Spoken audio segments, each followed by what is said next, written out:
Alrighty then. Alright.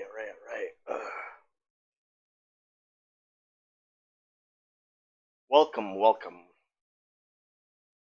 Uh, Sorry, guys. Sorry that hasn't been any like progress going on recently. I mean, there is a bit, but it's mostly like the reason why I haven't been streaming much is because of like a lot of things.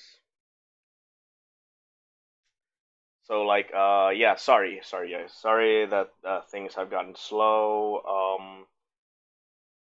Like a lot of things that are going on at the moment, but it's mostly due to like last week I got into myself into like a wreck. Nothing too drastic. Like no bones or whatever. Like fucking like there's no like the reason why I say this is an accident is because like how do I say it? Like I'm trying to remember here because like I haven't had enough sleep, so like also because of like trying to fix my PC this morning, like around 1 to 2 a.m. Like most of it is because like trying to get the fucking the CPU cooler legs or whatever. That's like the most annoying part out of all of it. Like everything else seems easy. You know, just unplug this and then trying to memorize that and whatnot. But holy hell, because like one of the nuts and bolts for the back of the PC cooler legs fell off, and I'm just like, there is no fucking way I'm gonna tear open this PC entirely. So I had to like, well, I don't know if I should say rush it, but like, you know, do what I can to tighten it when this problem exists. So it's like, it's not okay. So I managed to like tighten it, but it's like it's not wobbly. You can rotate the PC cooler a bit and all that stuff. Like I already replaced the the old like the used up old thermal paste with the a new one. Then what else? I have to like repair Windows 10 a bit and then like fucking just reinstall it. I already backed up like most of the things. Um, the only thing I didn't back up is like the art tutorials and all that stuff. But don't worry about it. Like I have like a Word text document with all the names and titles, and then there's links to it. Like I managed to have like somewhere around like 85% of it. I'm pretty sure I could find the remaining on like my Twitter likes or bookmarks, and then like there's also like my YouTube history on my other YouTube account. So there's that. So yeah, see, yeah. So going back to the motorcycle crash. So basically how it happened is because like me lack of sleep. I have lack of sleep and which makes me like lack of focus, and it's like I haven't slept for 2 days, like almost 2 days, and then nobody got hurt. Well, I did get hurt a bit. Okay, so it's like um so basically the vehicles are all right. I fell off twice and all that, and then like I was riding my aunt's motorcycle because like she's visiting here and stuff, and it's like um the motorcycle like fell down like twice on the road, and that led to the battery to have like disconnect a bit. But it's fine. Like it's easy. Like when it fell, the plate. So basically, this like model of the motor, like the battery is located on under the feet, one of the feet. So it's like there's like a plate on it, and then the plate just like fucking flew a bit, and it's like you could see the fucking like motorcycle battery like about to like fucking like went out of that like battery compartment, whatever. So it's like, but it's fine. Like so basically, like the driver, it's like a driver, probably the son, and like the was the old lady. She did ask, "Are you okay?" And I said, "Yeah, yeah, anyway, sorry." And I did apologize. I said, "Yeah, sorry, lack of sleep, barely any sleep, and then like lack of focus, and like so basically, no one got hurt. I did get hurt, but it's like it's not severe. So I had like this for like almost half a week. So where it's like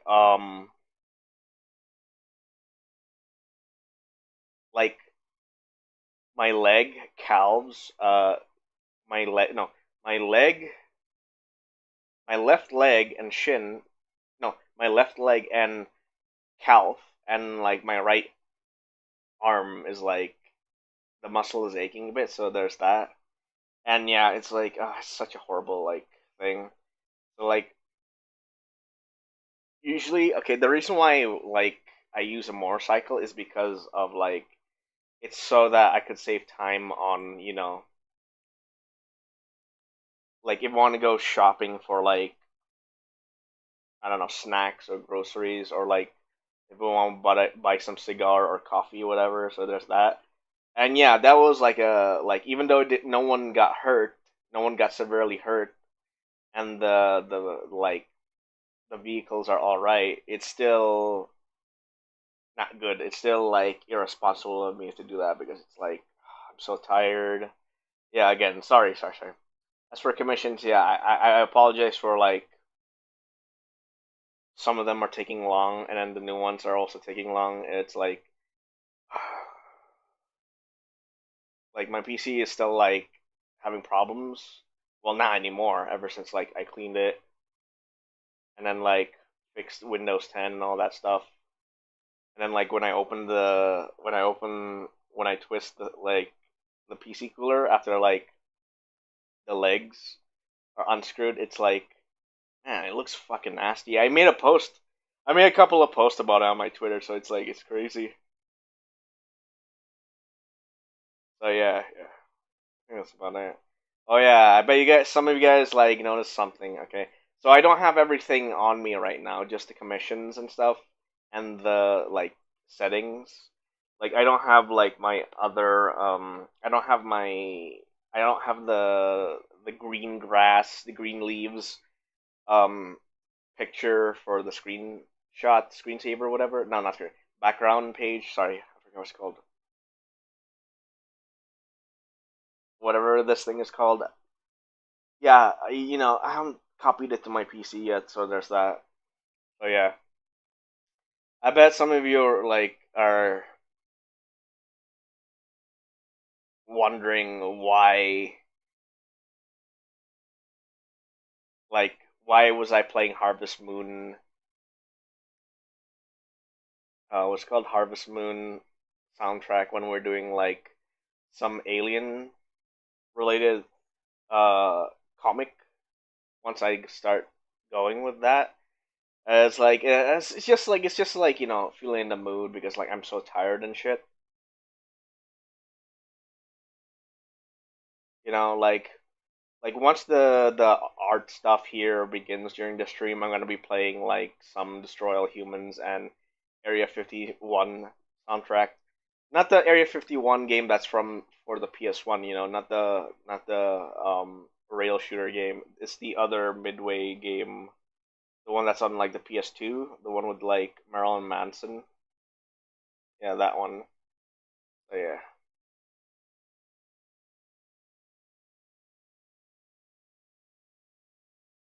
Yeah, I know it doesn't fit. I know this screensaver, like wallpaper or whatever, isn't doesn't fit as well. But I'm trying my best to like stream more, get art done, because there's like a whole lot. Like I need to like finish, and it's gonna be like it take a bit longer because like of what's going on within the past 2 months. It's just like stuff, situation after situation, and it's just like and I'm just like, can you please not like fuck my schedule, please? So I apologize for that. Okay, I apologize for those who are like waiting for me to like update commission. Update my commissions. Like I thank you. I thank those who are like patient, and for those who I haven't like given updates yet, I'll post it soon. I'll post it somewhere around today because like things have not been so lucky for me, but now it's like okay. So I fixed my PC for my by myself, and it's like okay, it's looking good. It's looking good. No problems there. It still has the memory problem where it's like every time I start up, it's like the motherboard or Windows 10 does not detect it. It's easy. It's easy. It's easy. So yeah, so no problems right now. It's like it's way faster at least. And also I'm I managed to download Windows Power Toys so that like I could like organize um my apps here. So it's like you can't really see it on this screen with the green with the Windows XP background. So yeah, there's that. So anyway, how was? Yeah, I bet you guys miss the Windows 10 stuff, huh? Yeah. Sorry, Windows XP stuff. Sorry. What did I say? Windows 10? What the hell? All right. Okay. All right. Yeah. Yeah. Like I love this too, dude. Like guys, like I love this fucking like Windows XP like fields wallpaper because it just gives like a powerful aura of like peacefulness and blissfulness and also like a time that's much more simple. Even though like Windows XP is infamous for having, viruses and all that shit, especially when you connect the Windows XP to the Ethernet or whatever. Uh, oh yeah, speaking of OS, like I'm still trying to find like an OS so I could like replace my Windows 10. I seriously cannot like fucking stand Windows 10 anymore. Again, like for those of you guys who like, are like much more tech savvy when it comes to like operating systems, like yeah, please like send me like recommendations on which one I should go for as like a Windows 10 replacement. Like I want something to like, for me to like do art and shit. Hang on, I'm yawning shit. Yeah, I'm so sleepy. Fuck. So yeah. Anyone who are like, experts or like know a lot about like alternative operating system, yes, please recommend me like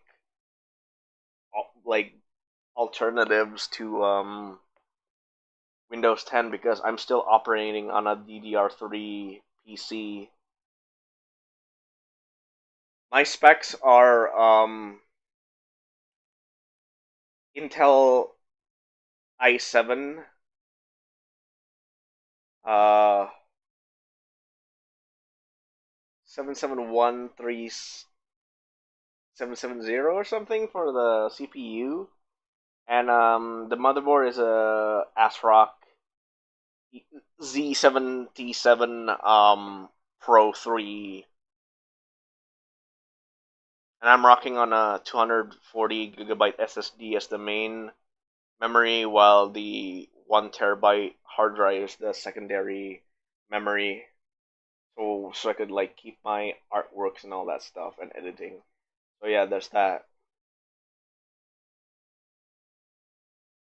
Like if it's like if it requires like long like wall of text, please send it to my email at last69skulls at gmail.com. I would be appreciate to read your emails there and what you think is the best alternate operating system. So yeah, there's that. So anyway, enough of that. Enough of that. Enough of me yapping. It's almost like 1 hour. Well, it's 40 minutes, but yeah. Let's start the stream. Let us start the stream. You really got me. You really got me. So yeah, like where is? Uh, there you go. There you go. Yeah, I want to change the pace a bit. Like, what needs like I want to like do something different. I'm not using Microsoft's like Power Toys at the moment. That's for like the other monitor and not my tablet monitor. It's like mostly because it's like okay, for the tablet stuff I can just do all this thing right here. So yeah, that's that. Fuck, gosh, I'm so sleepy. So anyway, yeah, let our start.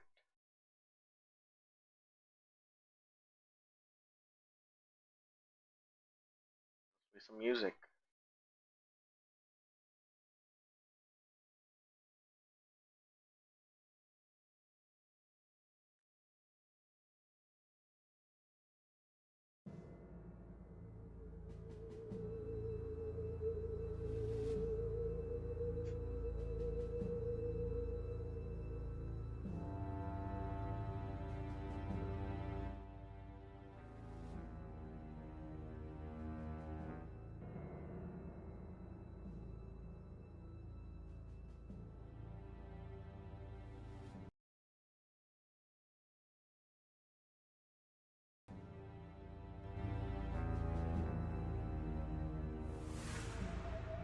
Yes, we're playing some Destroy All Humans soundtrack first.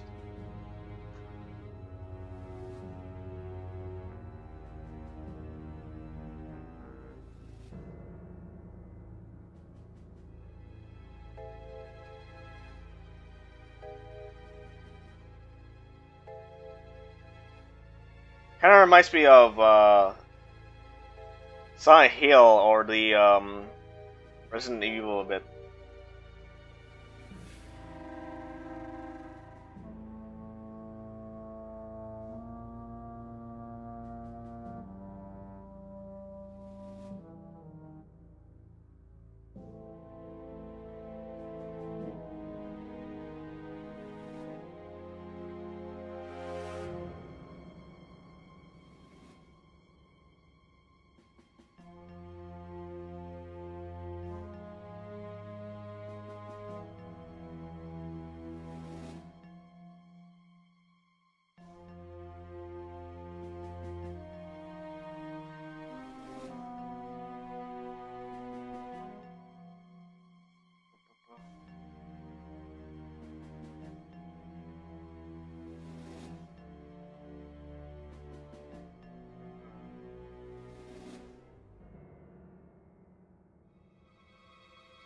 Up, up, up, up.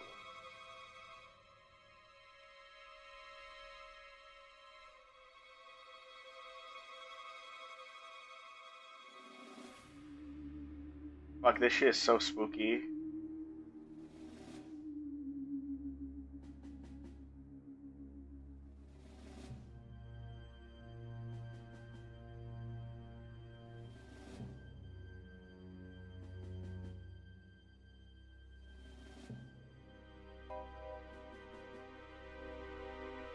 Or it kind of reminds me of Dead Rising a bit, especially with the like mall music stuff.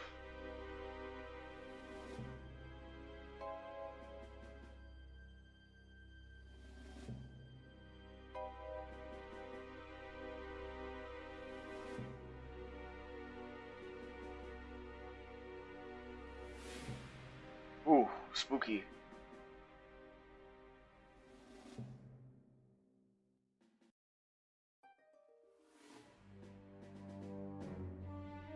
That part, that beginning part, reminds me of Goosebumps.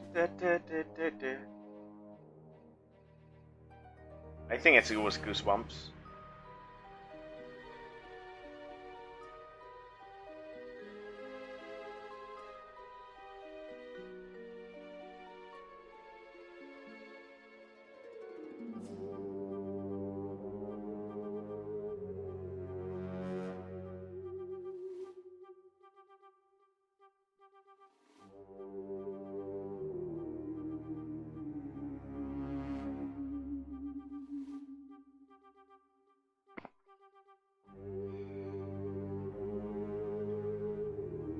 So far, so good for my PC. No lagging or anything. Seems good.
Very Godzilla-esque, I like.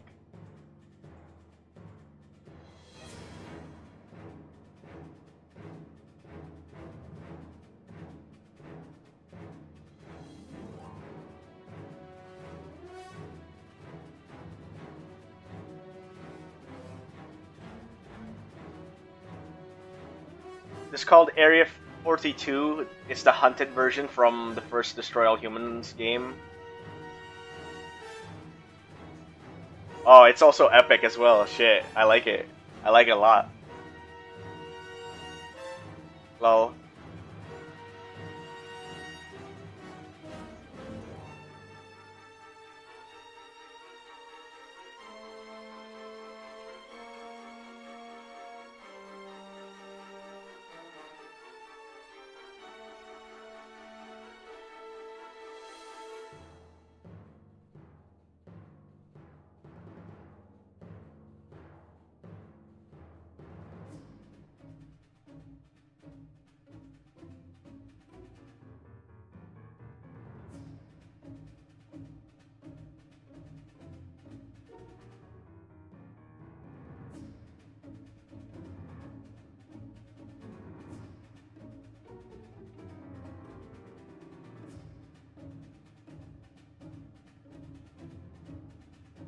Time for this one.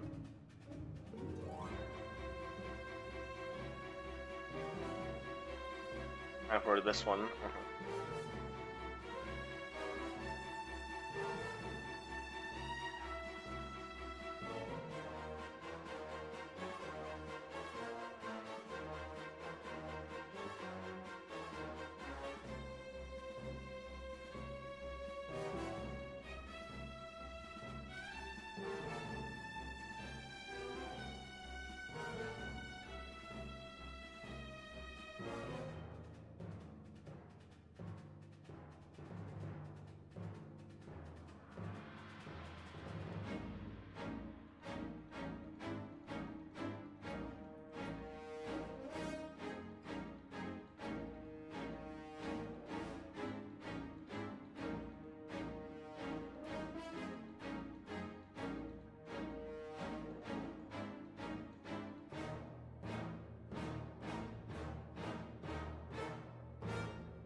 A new planet found in space. Is it really a planet or a decoy put up to confuse us?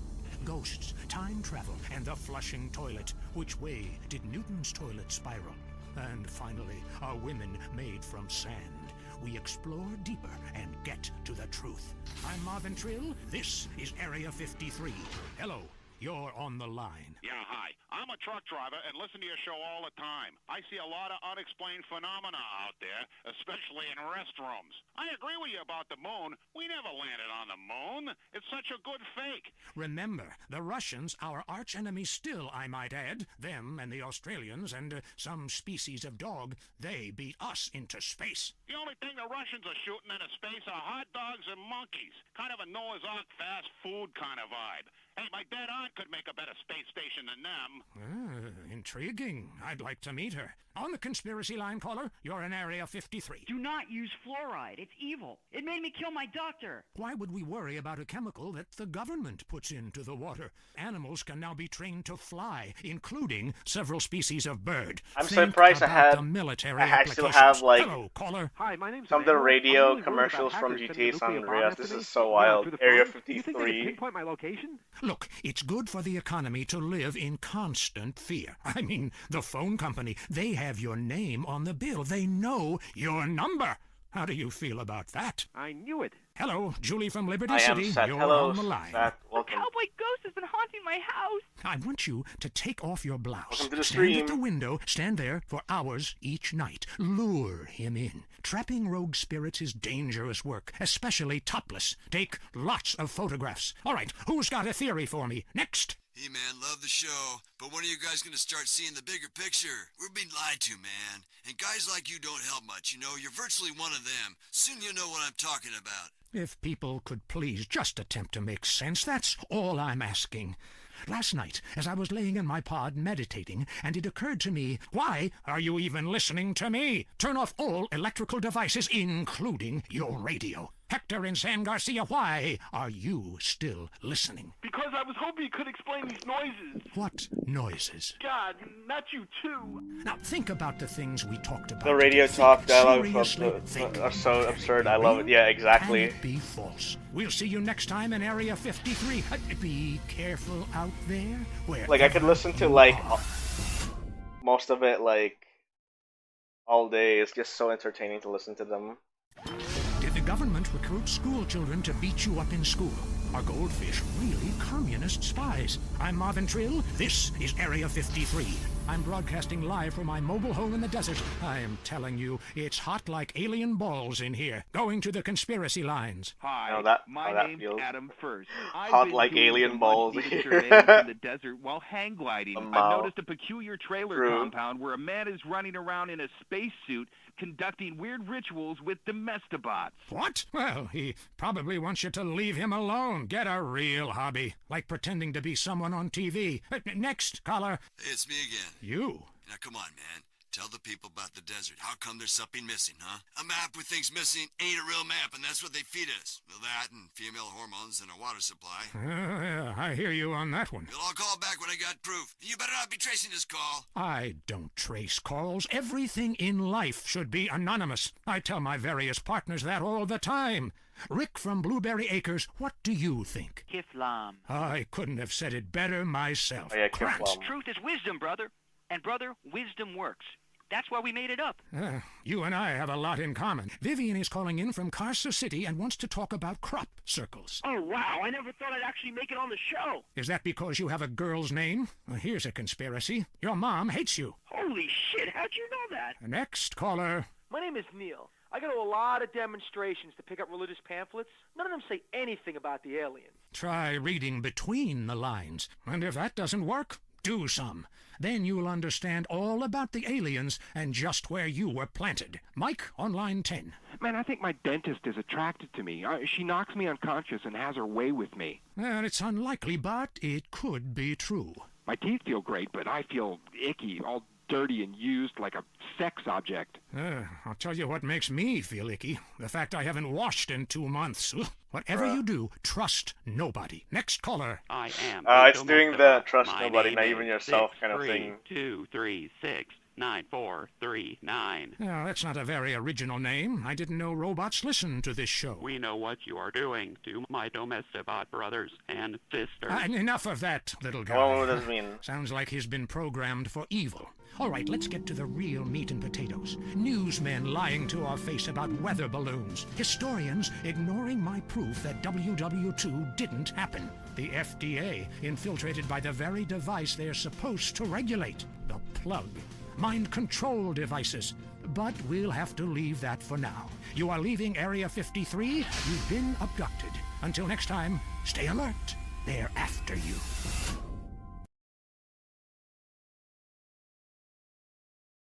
Wait, that's it? Hang on.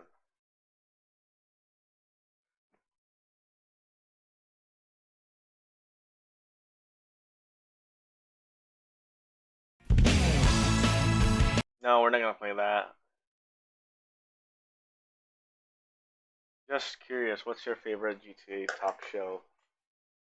Oh man, this is actually a good question. I'd say, there's like a lot, like, I'd say Chatterbox from GTA 3 and the Laszlo Show from GTA 4. But there's like like a lot of that era, like of like GTA radio stations, like I do like a lot of them though because I do like Laszlo. I'm not a big fan of the GTA 5 talk shows though because it's like I don't know, it's just something poor, you know, it's something lacking about GTA 5's radio station.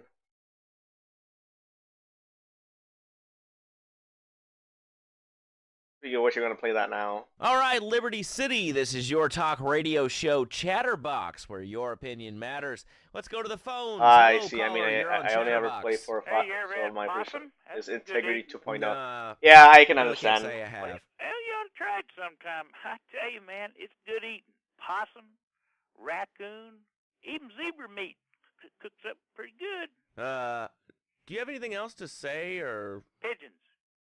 Pigeons are good, too. Sometimes they come with notes attached. It's like a fortune cookie with wings. Squirrels are not so good. They taste like goldfish. Meat's real stringy. You know what I mean? Actually, I can't say that I do. But if I did eat too much squirrel and put on a few extra pounds, I'd use the Dormatron. Unlike those other exercise machines that require you to be awake, the Dormatron actually exercises you overnight. Let's learn a little bit more about it. I've tried everything, and I just couldn't keep those extra 200 pounds off. It started to affect my marriage. She was too big for me, and I'll sleep with anything. The abdometrix, the thiasizer, tummy stapling. I've had my mouth sewn up, my hands chopped off. You name it, I've tried it. Yeah, except for exercising and eating right, Porky. That's right, honey. Then I found the Dormatron. Using a new technology called biorhythmic subconscious gymnastics, the Dormatron exercises you while you sleep. Just strap in your arms and legs, put on the Dormatron headset, then wrap yourself in the special high-voltage electric blanket. Turn it on to 11 and burn those pounds away while you have a relaxing night's sleep. Now that I've lost 280 pounds, my husband's all mine again. That's right, honey. No more escort services for me. Don't be fat a day longer than you have to. Remember, being fat can even ruin a romantic cruise. Call Dormatron now at 1-800-SLEEP-OFF-LARD or visit www.sleepofflard.com and sleep your way to a thinner, happier you. I'm a marketing manager who lives in the suburbs and commutes to work on the highway. I live alone, so of course I needed a car that could seat 12 and is equipped to drive across Arctic tundra. It just makes me feel better. The new Maibatsu monstrosity. Mine is bigger. Oh, well, that's a good commercial. I love commercials, don't you? This is Chatterbox. We are taking your calls right now. Hello, caller. You are on the air. Hi, Laszlo. Is that your real name? Of course it's my real name. Are you Hungarian? No, I'm from upstate. Are you sure that's not a fake radio name like Andy or Bobo? I thought all those radio people had fake names. Do you have a question or you just want to sit here and talk all day about my name? No, that's it. Love the show, Laszlo. Or Mark. Or John. Or Beverly. Whatever your name is. All right, next caller. You're on Chatterbox. What is on your mind? Turnips. Root vegetables. Albino carrots as they're known back home. Okay, here's the deal. This isn't Gardening with Maurice. That's on later. No, he got taken off the air. He lied. I know he did. I've been trying to make a hybrid of a peach and a Pekingese midget fighting bitch for the last 2 years, and it is impossible. Impossible, I tell you. Okay, and speaking of impossible, Jane from Cedar Grove is on the line, and she wants to talk about how difficult it is being a parent today. Hello, Jane. Hi, Laszlo. I love the show. I'm a first-time caller. I wanted to say something about these video games. They are warping our kids' minds. My son's dog, Bugo, got hit by a truck, and he says, Mommy, where's the reset button? Kids these days, they think life is a game. Well, it's not a game, Laszlo. It is very, very serious. I let my kid play video games, and now he runs around the house looking for gold coins. This is teaching our children to go chase money. My little Sam's been playing this new video game called Pogo the Monkey. Yeah, I've heard of that one. His shop teacher called me today, and Sam made a homemade banana cannon in shop class and was lobbing them across the street at a fast food restaurant. And it's all because of video games. Laszlo, life does not have a reset button. Right, but this show does. I love that button. It's never a dull moment on this show, especially if you're in our key demographic. Love Media. Bringing people and the finest in entertainment together. All right, hello, next caller. You're on Chatterbox. I want to talk about that spank stuff. People say it's bad for you. It's not bad for you at all. Why aren't you talking? Oh, you think I'm strange? Am I on the air? Hello? Answer me, you pansy. What's your question? Spank! Spank! Spank! Spank! What about it? I mean, that's not really a question. Questions usually start with words like how and why, and they end with your voice going up like this. Don't mock me. I know where you work. You're just like all the rest. How's that?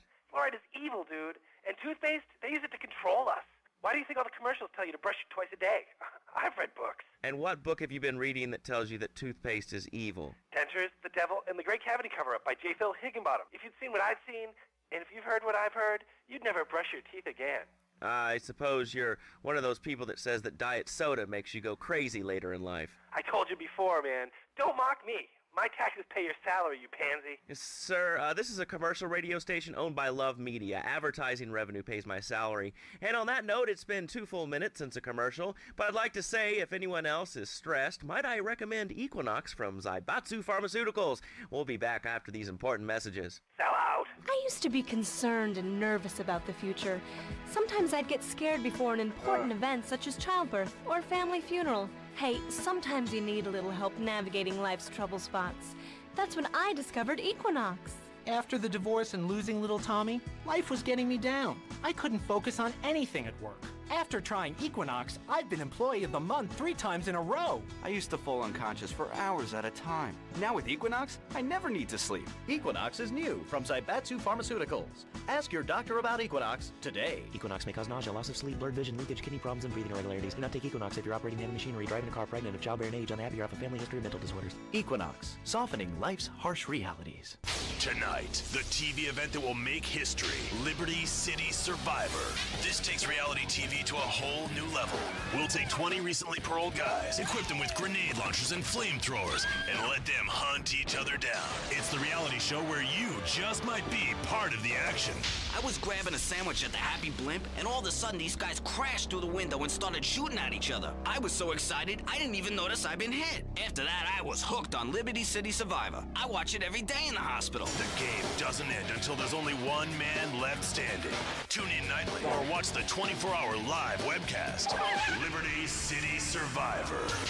Natural selection has come home. Sponsored by Ammunition. All right, we're back on Chatterbox. Call us on the chatter line to tell us what's on your mind. Line 4, you're on Chatterbox. What's on your mind? Liberty City Cox rule! Ah, that's lovely, thanks. Next caller, you're on Chatterbox. That last guy was so full of crap. Everyone knows women are made from sand. Okay, great. Another lunatic. Hello, next caller. You are on Chatterbox. Yeah, you were talking about short guys and attitudes. Well, you know, you'd have an attitude, too, if you couldn't reach the friggin' cheesy swirls at the grocery store. Yeah, I mean, sometimes it seems like the whole world's against you. I mean... You know, we're not talking about you. What kind of egomaniac are you? You got your own show. How about letting other people talk for a change? You're all the same, you giants. Oh, I'm tall. I'm so important. Listen to me talk about my tall stuff. I think I'll put this on the top shelf. Hey, what's the weather like down there? How's it going, short stuff? Can you get that? You're closer. Why so sad, Pee-wee? Who do you think you are? Short people are people, too. All right, another award-winning show on Chatterbox. Today we're talking about anything, it seems. If you have something to say about anything, call now. Hello, caller. You're on Chatterbox. Yeah, hi, I love the show. Love hearing people's opinions. That's what made this country great. People and opinions and stuff. Most of all, guns. I had it with people whining about guns kill people. Guns don't kill people. Death kills people.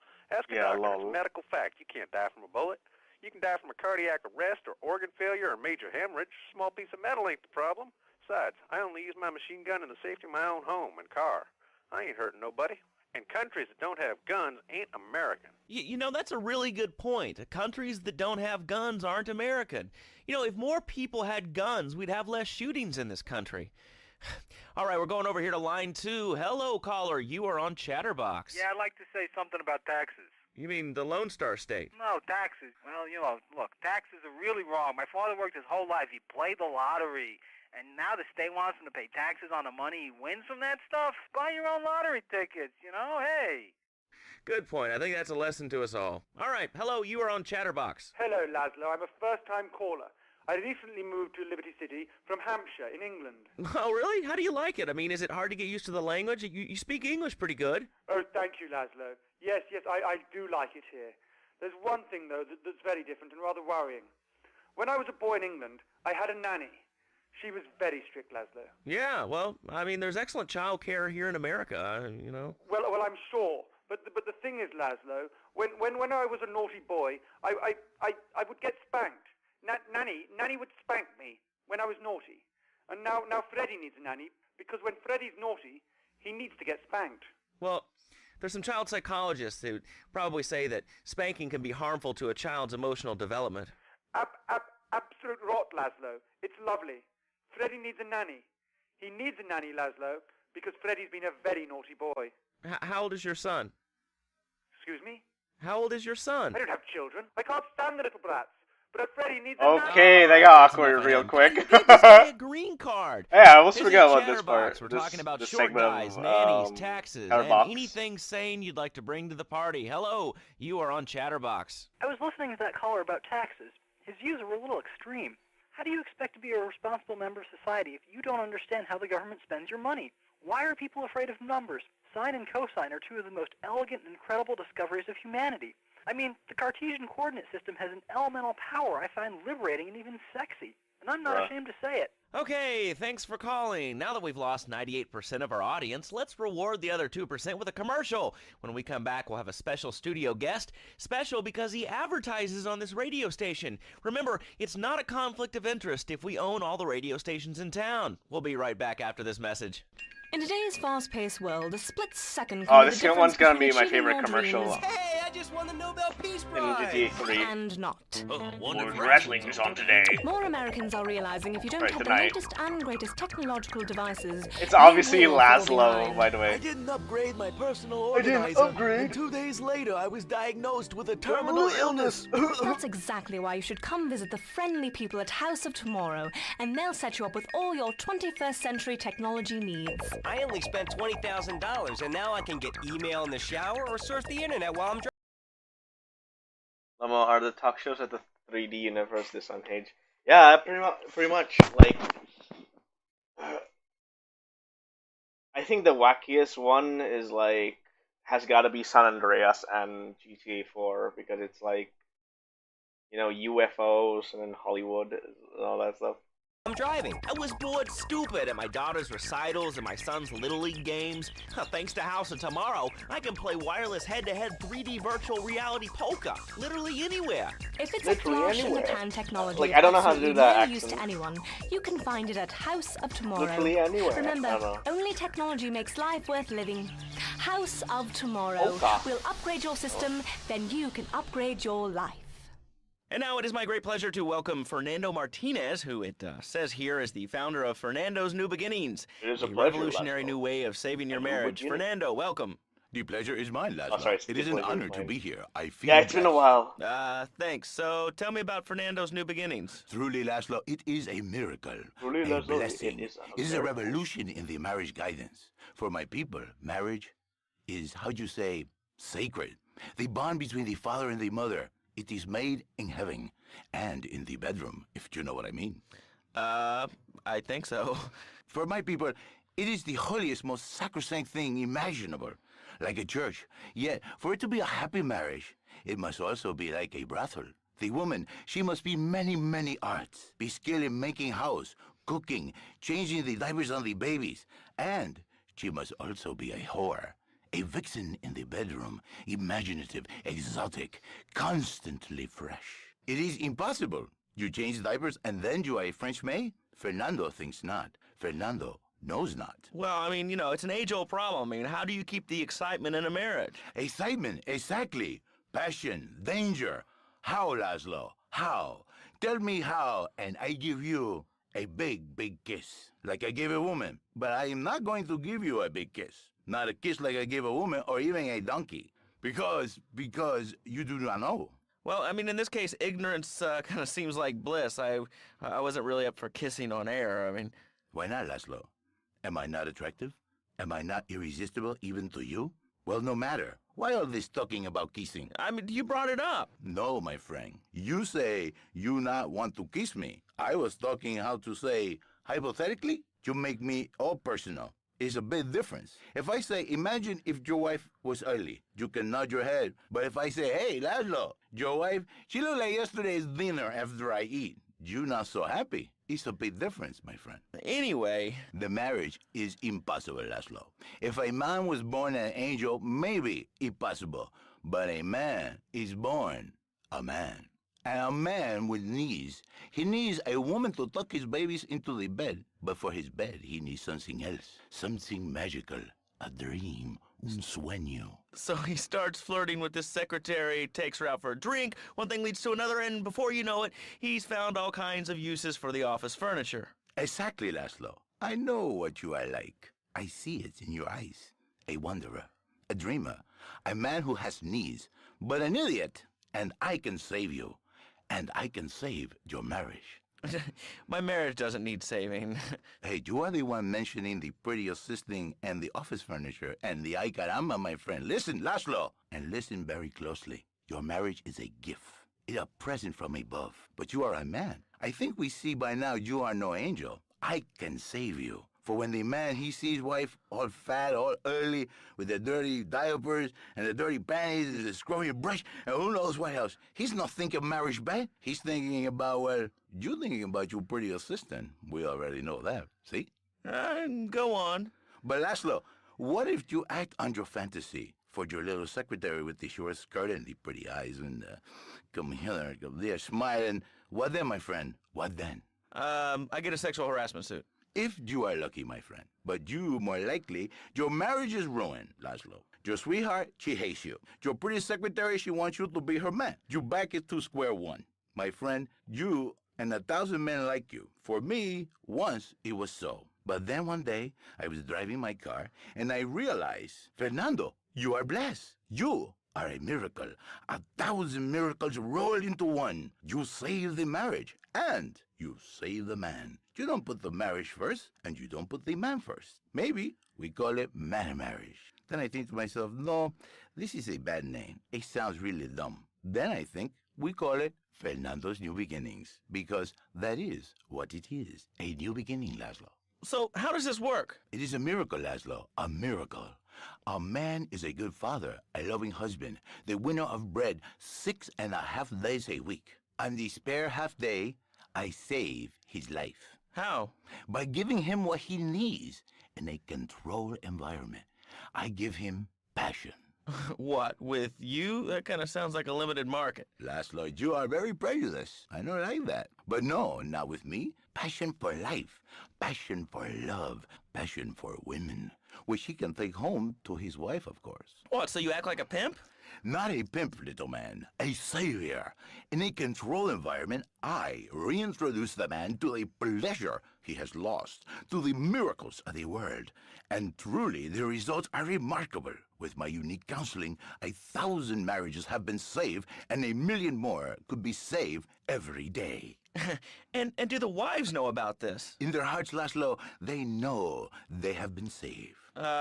Okay. We're going to open it up to the phones. If you've got any questions for Fernando Martinez, Exotic Marriage Guidance Made Easy, ring us now. Hey, oh, cool. We have a caller on line one. Caller, you are on Chatterbox. Hi, Laszlo. Hey, Fernando. My name's Jerry, and I'm a first-time caller. And I just wanted to say, hey, Laszlo, you're real tough on Fernando back there. I'll tell you one thing. He's a miracle worker. He saved my marriage, and I married a bus of a woman. Now I don't feel sick every time I open my eyes. See, Laszlo? You see? I remember Jerry so well. He come in, he is like a broken man, like a half a man, a man, if you will. He has no N anymore. And his marriage, it is killing him. Where is the passion? She is gone, replaced by ugliness. You see, Laszlo, Mrs. Jerry, she's not a pretty lady. She's more like an offensive lion or a tight end. Big and hairy, but fertile. She gives Jerry 5 kids, but she's even bigger. Now she's like a whole offensive lion. He feels no pride in himself. He has no pride in his marriage. He is ashamed of this wonderful lady who bears him so many young. And he comes to me and he cries, Fernando, save my marriage. I love my wife, even though she is a fat porker. And I say, Jerry, you are a man. It is a man's duty to love his wife, even if she is like a farmhouse. And now, Jerry is safe. By sleeping with other women. Whatever it takes to save a beautiful union. A blessing. A beautiful union by an adulterer and Queen Kong. That's great. So, who's on the line now? Hi, Laszlo. This is Janice. I love the show and always wanted to call in, but you really offended me today. Who is this gutter trash you got on the show? Hey, Janice, I share your anxiety. The studio kind of forced him on me. Hey, you watch yourself, mister. And you, Janice, why are you so ugly? Your husband, he not make you happy? No, he's an idiot and a jerk. But he's probably a good daddy, and you sound very pretty. Angry, and a little bit of a know-it-all, but very pretty lady. This is the thing, Laszlo. The women they think in New Beginnings is only for men. But no, it is for women too. For Janice, if her husband goes to New Beginning, she thinks Senor Wonderful all over again. And in the extreme case, maybe she come to work for me, and she get a new beginning herself. She discovered the excitement and the passion all for herself. Listen, Janice, you called me 555-9292. Now listen, don't try to pimp out my listeners. That is a very early word. a travesty. I work miracles, senor, not pimping. I save, I give the passion back. And you better watch yourself, buddy, because for my people, we take these insults very personally. And then, you no longer Mr. Talk Show. You Mr. Who Cut Out My Tongue. Who are your people anyway? Which exotic location do you come from? I am Latin. Latin is a big place there, buddy. Where in Latin? I do not need to listen to these insults. I have pride. I have a calling. Many are called, but few are chosen, my friend. And I was called and chosen to work a miracle. So, where were you called from, Fernando? From upstate, okay? You happy, money, now? I'm not real Latin, but I provide real Latin passion. I work the miracles every day. Listen, wives, children, if your husband, if your daddy, if he's not happy, send him to me, Fernando. In exchange for a few hours a week, I give you the world. Get off! Get lost! You're just a cheap pimp from upstate! Get out of my studio! I save your daddy! I save your husband! It is a miracle! Get out of here! It's a miracle! Would you like a kitten? Have one delivered. Just log on to petsovernight.com and we'll send you a cute kitten overnight. Petsovernight.com, delivering little bundles of love in a box directly to your door. And now it's time for a public service announcement from station owner Donald Love. Hello, my name is Donald Love. You're listening to a Love Media station. Enjoy. All right, we're back here on Chatterbox, the radio show that never gets old. I'm Laszlo with open ears and a closed mind. Hello, you're on the air. What's your name? I wanted to talk about spanking. Oh, God, not another one. I think spanking kids is the only way to teach them right from wrong. So you think that teaching kids at an early age that violence is the solution to problems will make them valuable members of our society? Exactly. I knew you'd understand, Laszlo. My daddy used to whoop the tar out of me. He once hit me so hard my spleen fell out of my ear. Didn't do me no harm. Look at me now. I'm the best pest control guy in East Portland. I've killed more rats and roaches and vermin than you can imagine, and I love it. This is such a great country. I wouldn't be where I am today if my daddy had beaten me senseless. What are you talking about? Man, I'm starting to believe that guy about the fluoride in the drinking water. Listen, if there's any sane person left in Liberty City that can hear my voice, please call the show right now. This is an SOS going out across the city. All right, let's go over to this line.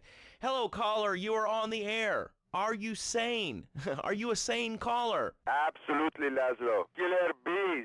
Killer bees. Yes, killer bees. Did you know that if the current migration north continues, we will all be dead in 3 years? Did you want to become a bee supper? I don't. That's why we must act now. Killer bees must be stopped. I wonder why more people aren't talking about this. I mean, killer bees swarming, it sounds pretty serious. But the killer bees are nothing compared to ants. You can't kill them. They're like sheep. They're going to take over. All right, thanks, caller. Ants, killer bees, fat people, what's plaguing you? Call now. Chatterbox, hello, you're on the air. Yes. I'd like to say something about these damn people on trains and buses in the city who yammer on and on into their cell phones. I'm really glad we get to hear about what you're having for dinner. What we should do is herd them up and put them on an island. I am the president of a group called Citizens Raging Against Phones. Crap? Exactly. Your organization's called crap. What kind of moron are you? You want to round people up for using a phone, but you're calling up on a phone to tell the world about it. I mean, how many people are there in this crap? Citizens are raging against phones, Laszlo. How many people? There are 3 of us. It's hard organizing meetings without the phone, though. We've had to resort to carrier pigeons, and they keep disappearing. What are you speaking to me on? What's that in your hand?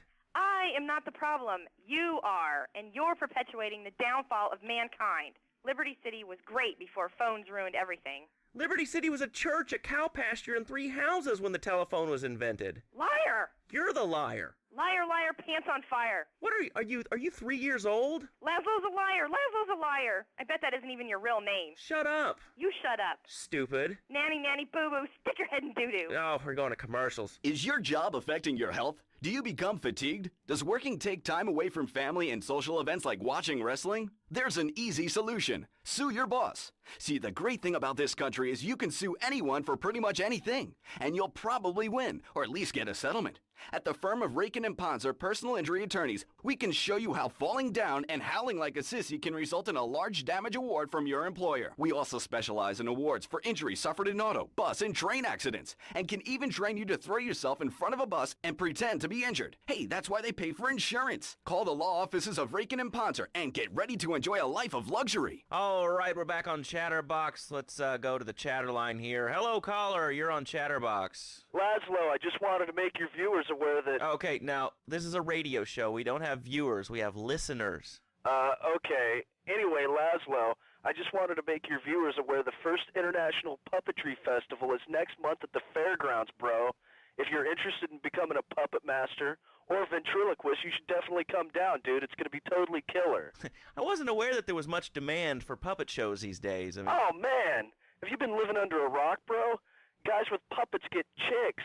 I take my monkey puppet to the park all the time. We play hacky sack together. It's rad. But anyway, dude, at the International Puppetry Festival, we'll be having workshops on finger puppets, too. Hello, Petunia the Pinky. Meet Barry the Thumb. String puppets, glove puppets. Dude, it's gonna rock.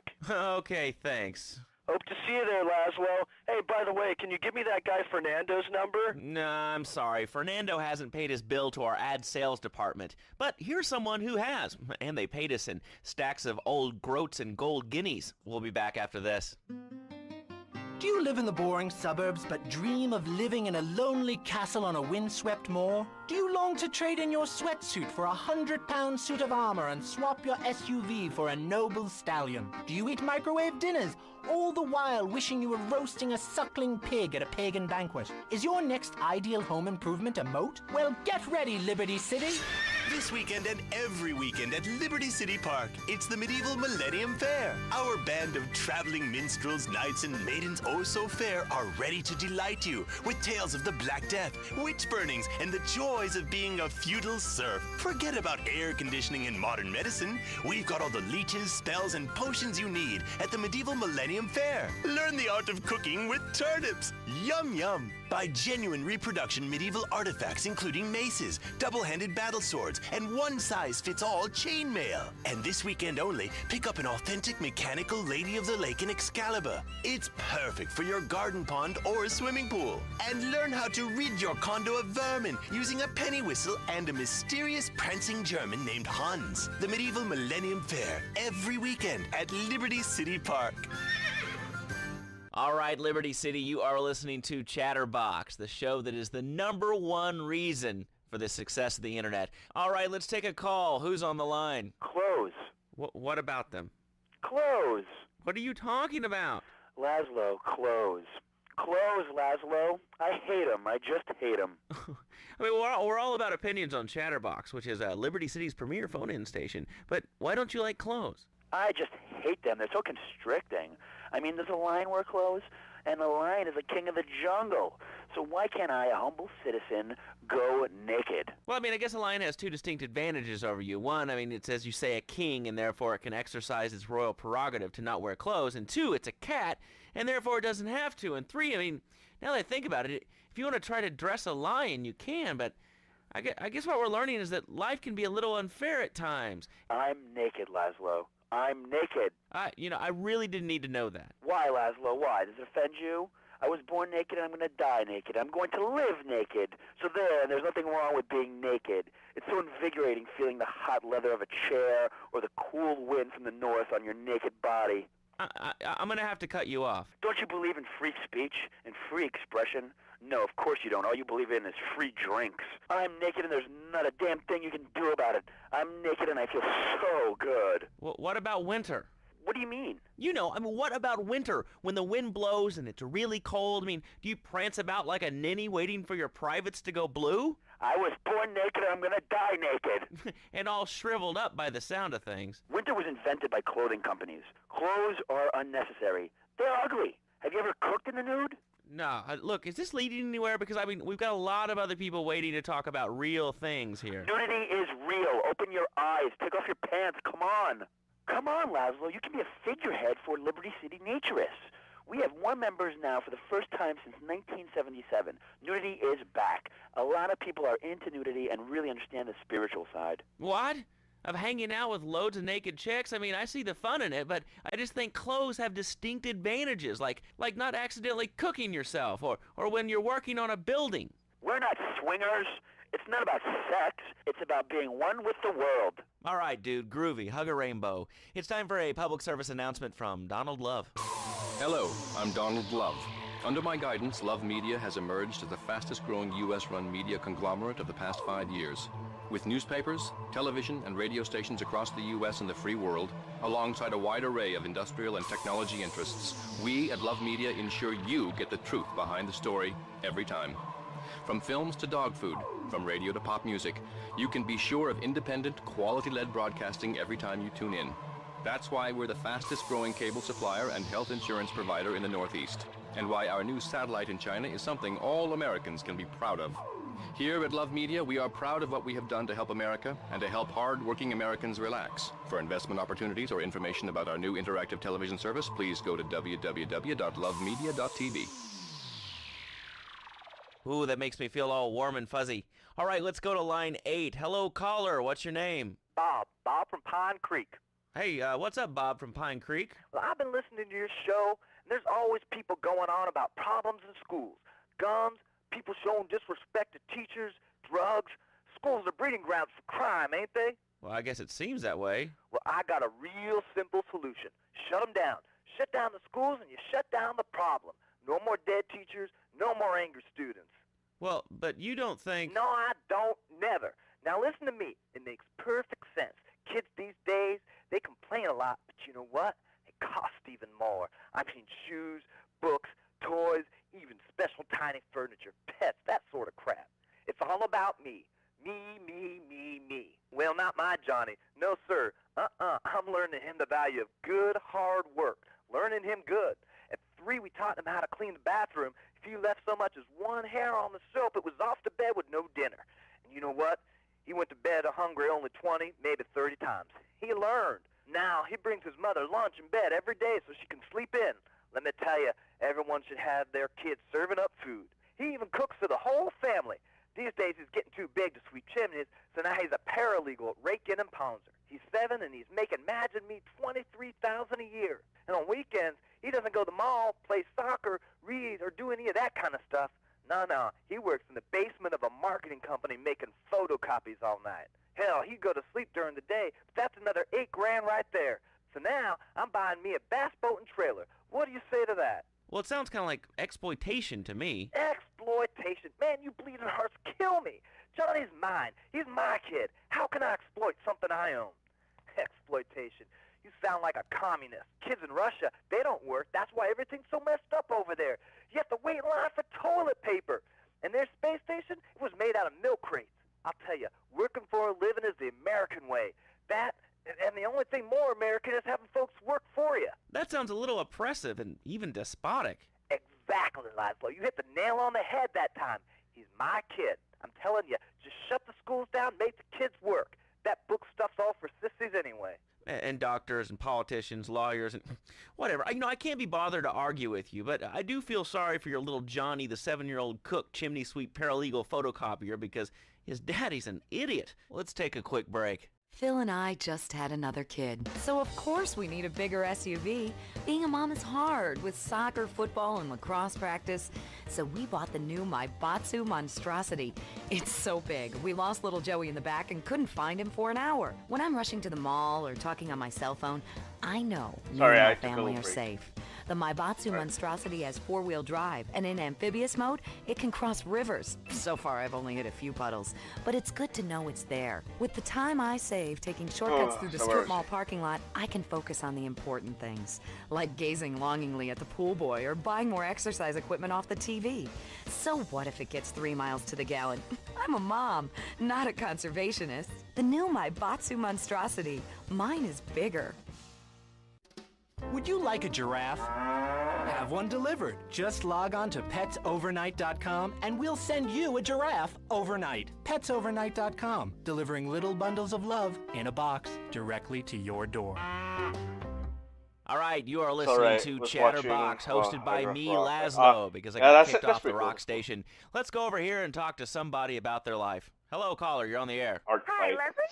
My name's Martha. I wish I could your participate in show. the I art always fight, listen but to you I'm when just too getting busy my with colon commissions at the irrigated. I moment. just wanted to say something about the internet. You know, I'm the I'm behind superhighway, schedule the World because Wide of Web. the Yeah, I know all about it. like a lot of Isn't it things. amazing? I mean, it's just incredible. I know a lot of people say it's I absolutely recently a got load my of PC crap, but how fixed could they be so by myself. dumb? It's remarkable, I think. Think of all the things you So can far, do. so good. I mean, suppose you want to buy a new CD. What do you do, Leslie? I don't go to see a any shop, lag and or the name's anything. Laszlo. I know, Leslie. I'm a regular listener. Well, I don't. I buy a CD online, and then CPU's I about listen like to music into a different format, so I can 10 listen to to it while I'm 20%, jogging. which is It's good. incredible.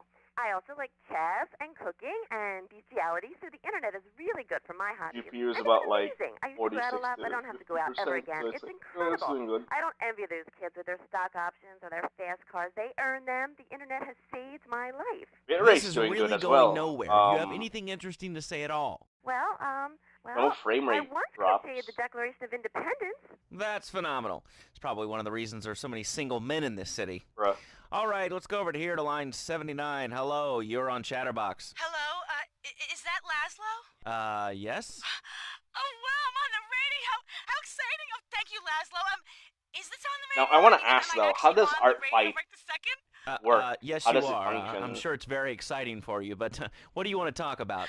Oh, man, I mean, Because I'm still pretty new at all the day, but, well, you know how it is, don't you,Laszlo?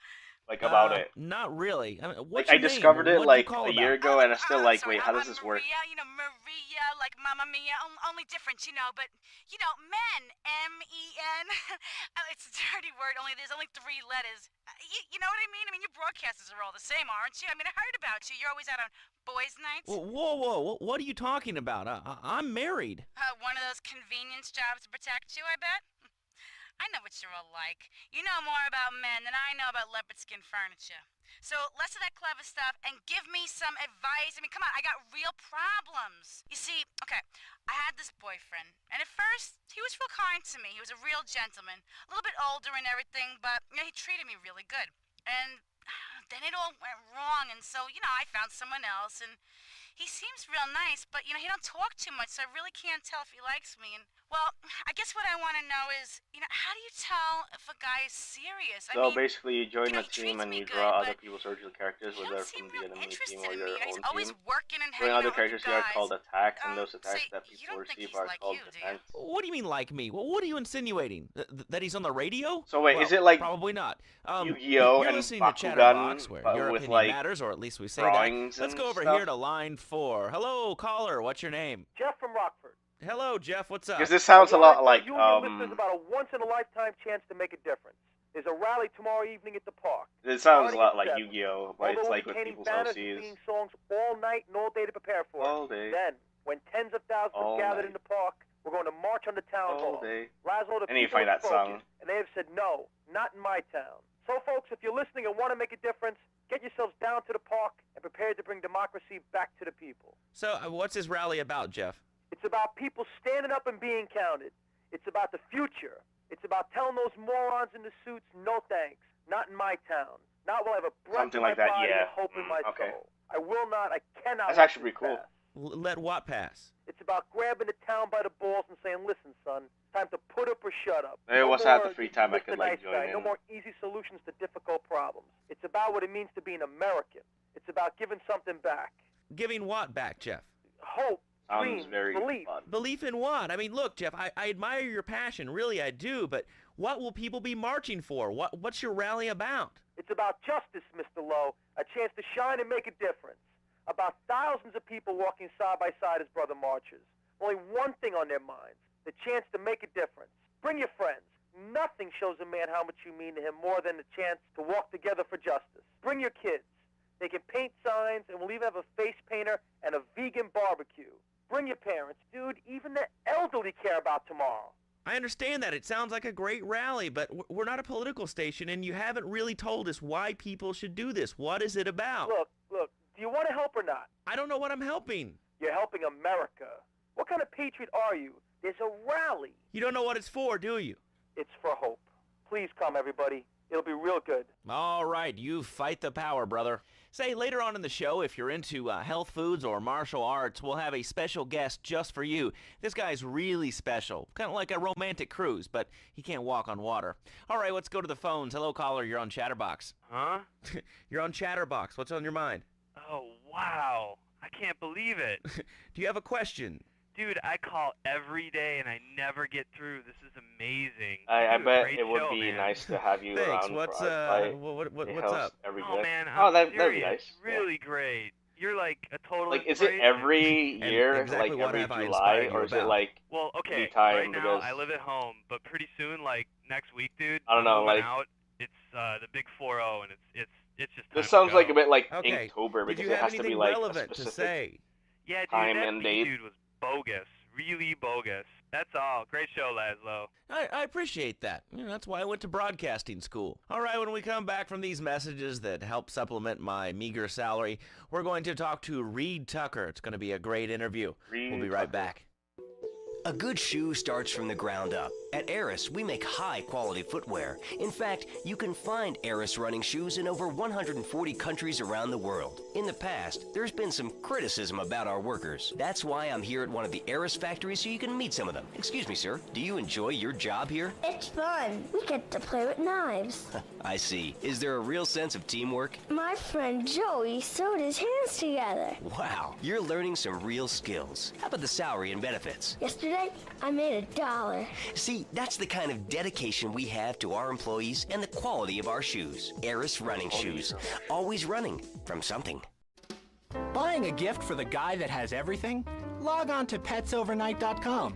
We've got exotic pets galore, including tigers, cobras, manatees, and white rhinos.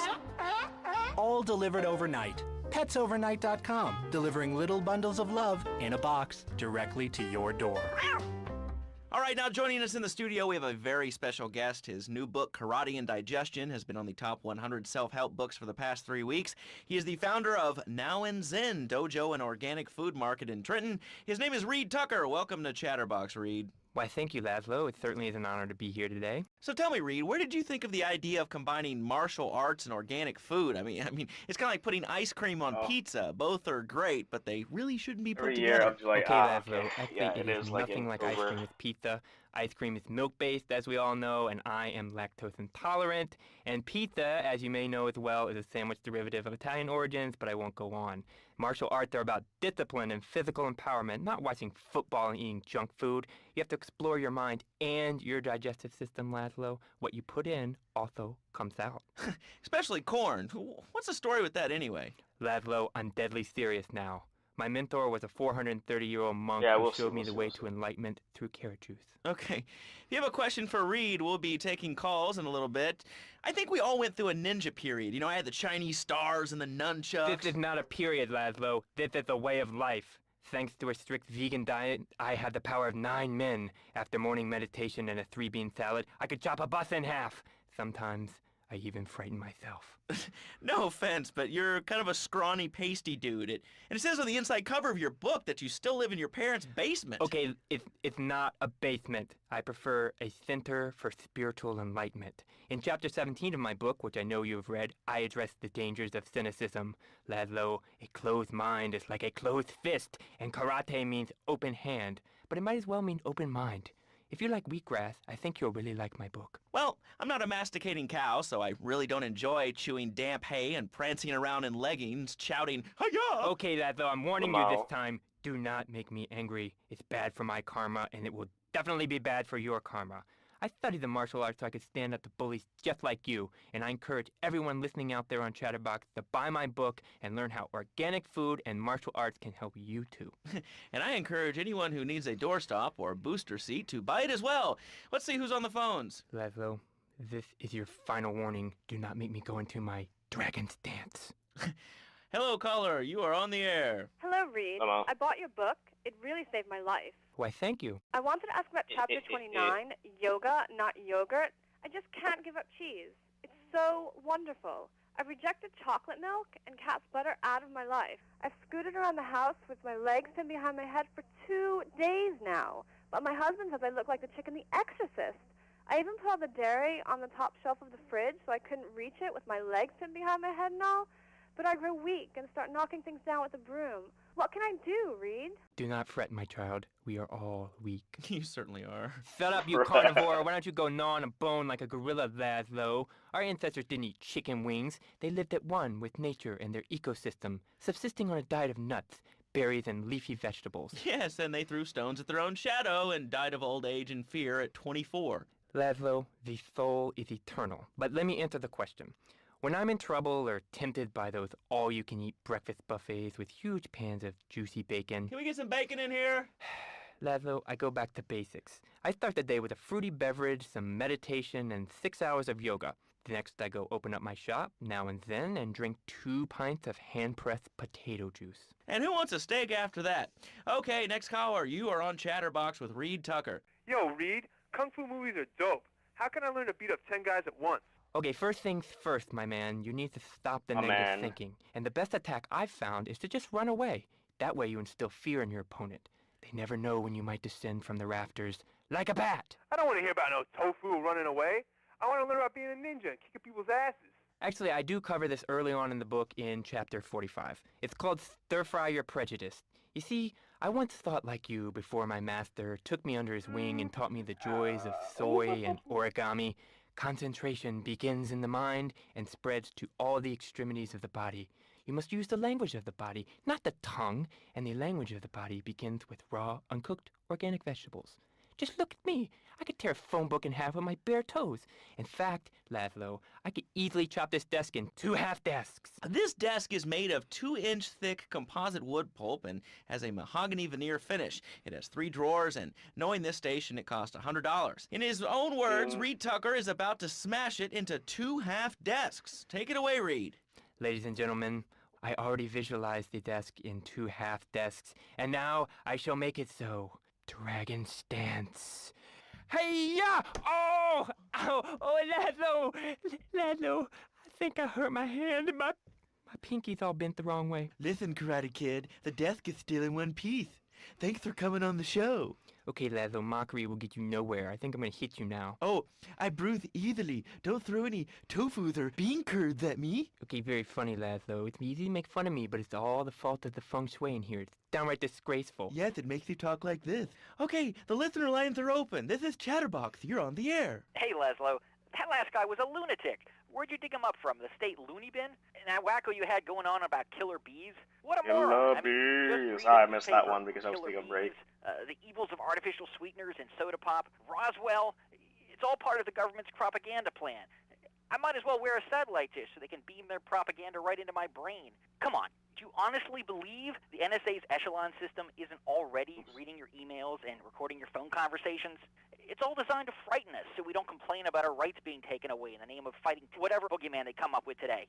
Well, I mean, you realize that the government listens to this station, and if they weren't paying particular attention to you before, they're probably going to be following you now. Oh, yeah. Hey, look, they already got me once, but never again.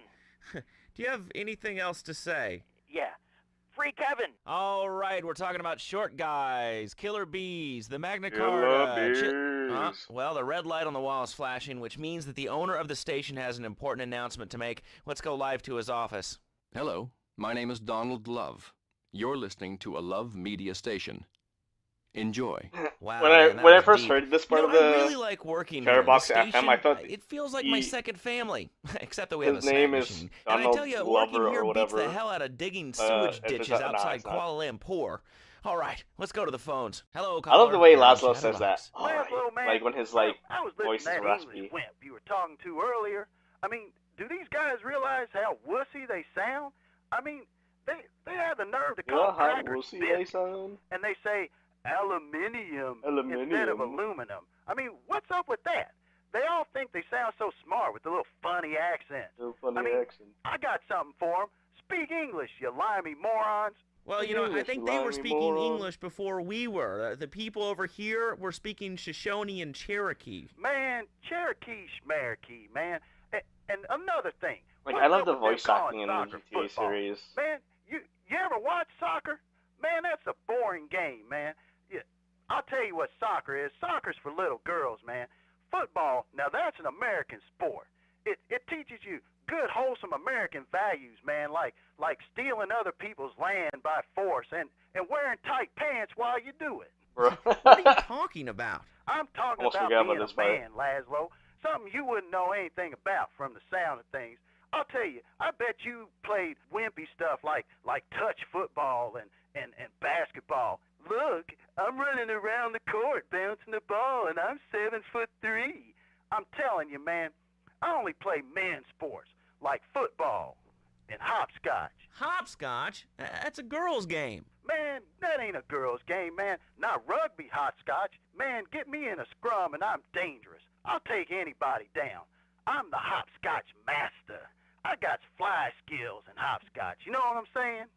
Yeah, I mean, I kind of see your point, but, you'd be a little cranky, too, if your empire had fallen apart over the last 100 years. And speaking of commerce, it's time for some commerce here. Let's go to commercials. We'll be back after this. Has your marriage gone stale?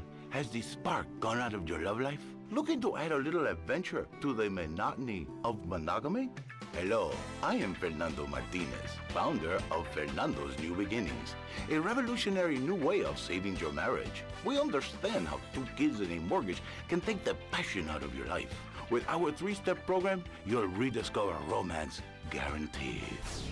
Hi, my name's Phil. I've got 3 kids, 2 cars, and a mortgage. My love life was going stale, even before my wife's car accident. Then I called New Beginnings. Thanks to Fernando, I'm still married, but on Wednesday afternoons, I meet Barbara at the motel by the turnpike. See? The passion she's back. Phil's marriage is saved, and his kids will have a daddy to look up to. Call New Beginnings today. 555-9292. It will be a miracle. I guarantee it. Fernando's New Beginnings. We turn an ending into a new beginning. Mom, there's a package for you. But I didn't order anything. What's this? How sweet. Gee willikers, it's a puppy. Everybody loves a puppy. And now you can ship one anywhere just by logging on to petsovernight.com. Petsovernight.com, delivering little bundles of love in a box directly to your door. And who says that e-commerce isn't a brilliant idea? All right, speaking of brilliant, you're listening to Chatterbox with me, Laszlo. Let's go over here to the phones and see what's plaguing Liberty City. Hello, caller. You're on the air. Wow, I got through. Laszlo, I think your last few callers are a perfect example of manners in this city. People are rude, and they don't seem to care about anything but themselves. Perfect example. The other day, I stopped at the store to pick up an exercise bar because I hadn't had breakfast or lunch. So I go up to pay, and the lady's like, $1.25, please. So I get out my checkbook, and this guy behind me is like, oh, come on, lady, you don't have $2? And I said, as a matter of fact, I don't. I spent my last literal $2 fucking last night Karen on in gas video at game. ridiculous gas prices. And besides, who are you anyway? Can't you see that Like, I'm wearing my I walked for the cure GTA was t-shirt? ahead of its time when it comes to People like are so inconsiderate. the trail Well, of you'll like get no argument from me. I mean, I annoying get every people. inconsiderate moron in Liberty City calling into this show. I mean, people think that I have no feelings whatsoever. Exactly. Another perfect example.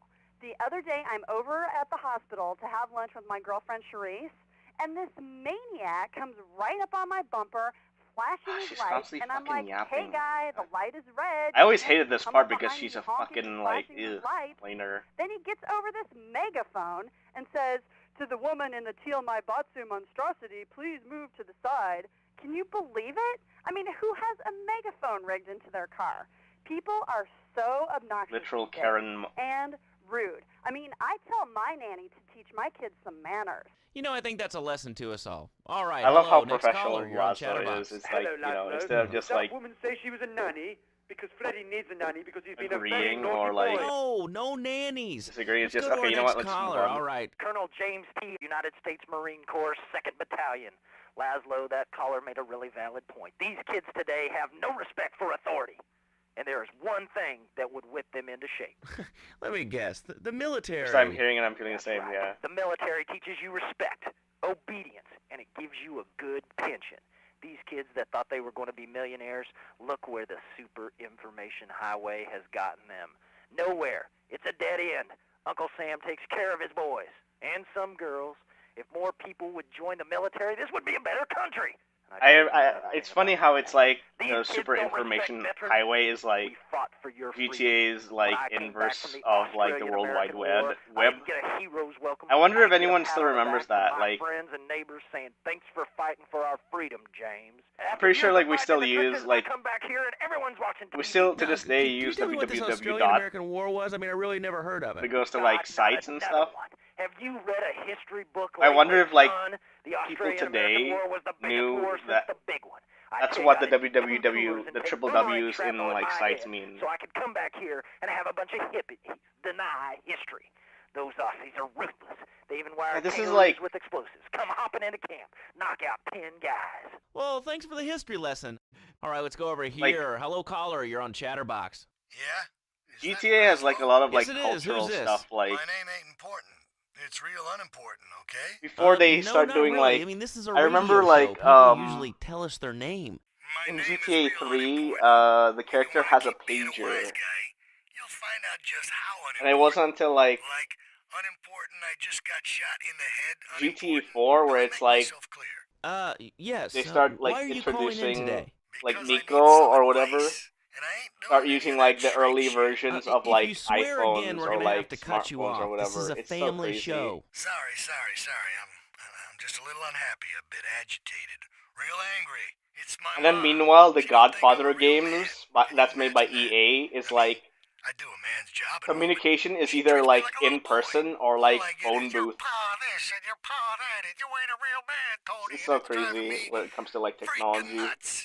Well, Tony, Even though the Godfather is like the Godfather's games is based on the movies, but also based on the books and stuff. My name ain't Tony, okay? Okay. But my mom, she keeps going, Tony, be a real man. Stand up for yourself. Don't take no shit. Yeah, like But I all really know like is to be a good son, when and games I have wanted to like show that she cares for me. Show that like she loves tries to do like the trailer of say I like was a good kid, technology and real stuff, real world stuff. for her. You know what I mean? What do I do? Well, Toad, I mean, sir, you know, in life we have a lot of obligations, and we just kind of have to face up to them. And right now, I'm obligated to play some commercial announcements. We'll be back right after this. We've got a new friend for everyone. He's got fur and a tail. He gets in lots of trouble, but he's a bouncy little fellow, 'cause he's got springs for legs. Pogo the Monkey, the best new video game for the whole family. I love you, Pogo. You bounce. Help Pogo escape from the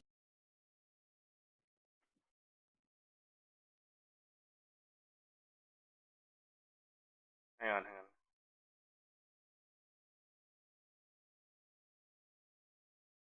Interesting, yeah.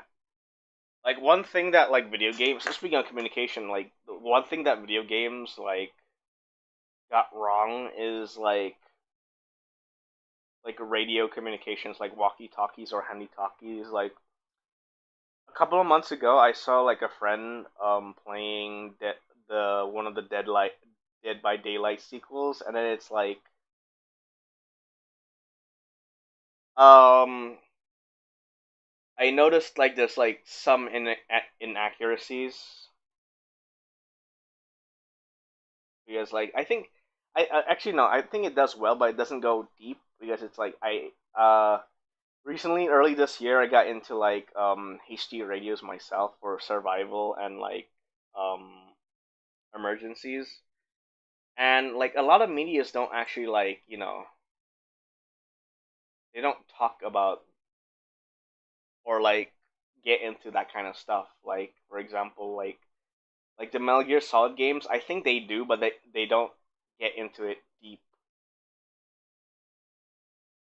Like MGS5 is basically like the iDroid, but it's like all it does is just like finding maps and stuff.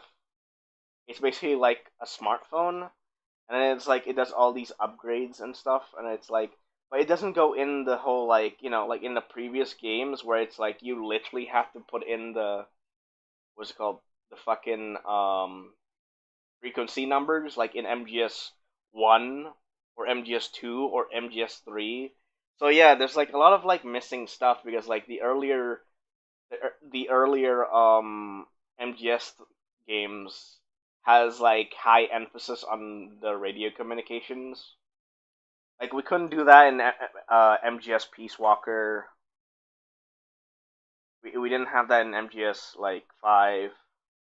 It's like because communication is like really important when it comes to like warfare and all that stuff. I mean, the Call of Duty games didn't do that because it's like it's all about like the story and like the action and the twists and all that stuff, and also the multiplayer.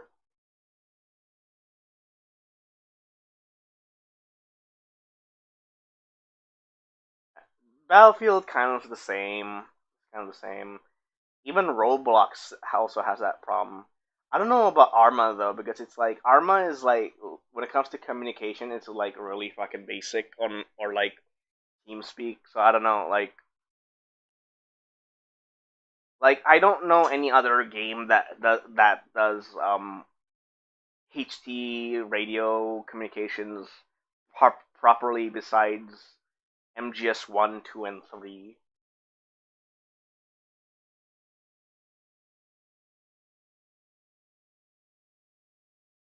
And like the whole HT radio stuff, or like um, military comms or whatever, military communication, it's like it goes deeper because it's not just like for communications as well, because like a lot of soldiers, sometimes the captain or whatever has two radios, so they could communicate one for their team and the other for like home base or whatever, their HQ. And then what else? What else? What else? What else? Hang on. And also the whole encryption thing. Like I don't want to talk about like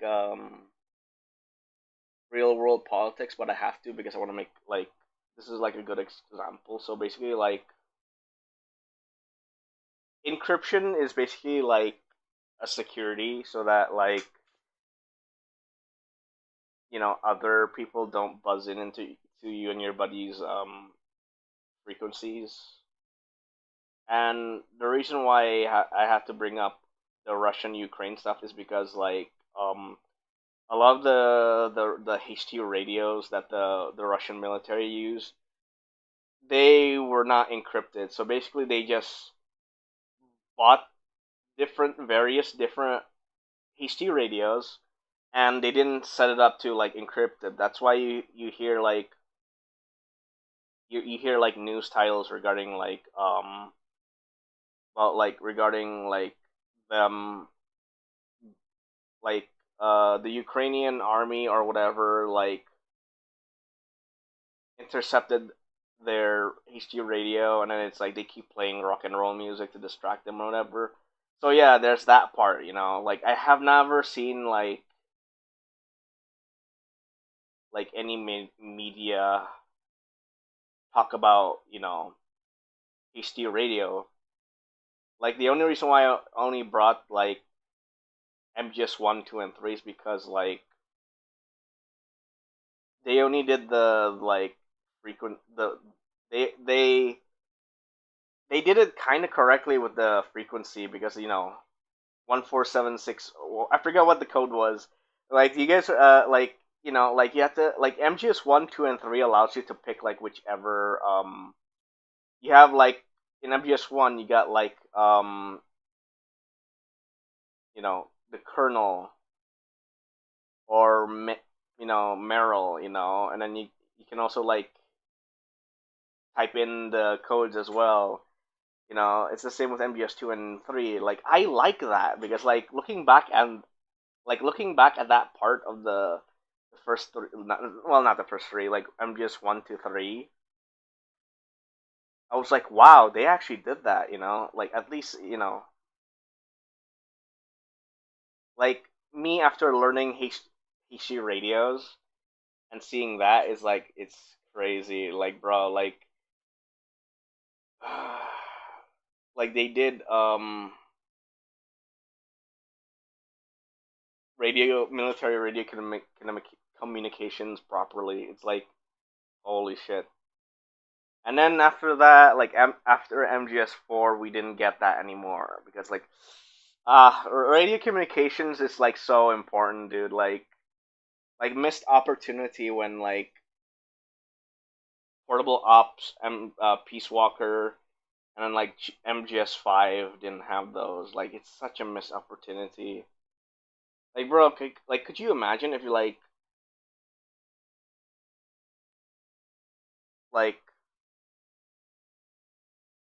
it's supposed to be like a spy espionage game for fuck's sakes. Like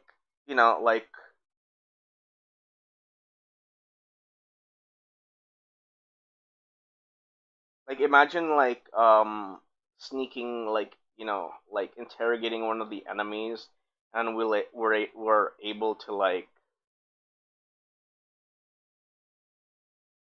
get intel and stuff. Like that would be a fun mini game or like side ops or whatever.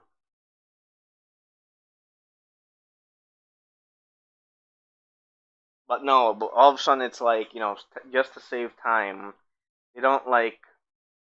I don't think they explain how like Big Boss was able to intercept the the Soviet the radios used by the Soviet soldiers or like the PFCs or whatever.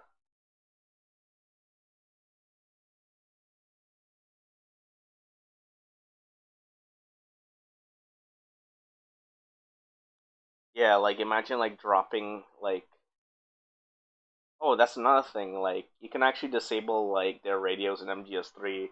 Like bro, like what if it's like in an alternate reality like MGS4 like when you take out or stun a fucking enemy soldier, they drop you can get their like radio that's on their pouch or whatever or their body armor and then you use that as like you can like get intel from that. So many missed opportunities, man.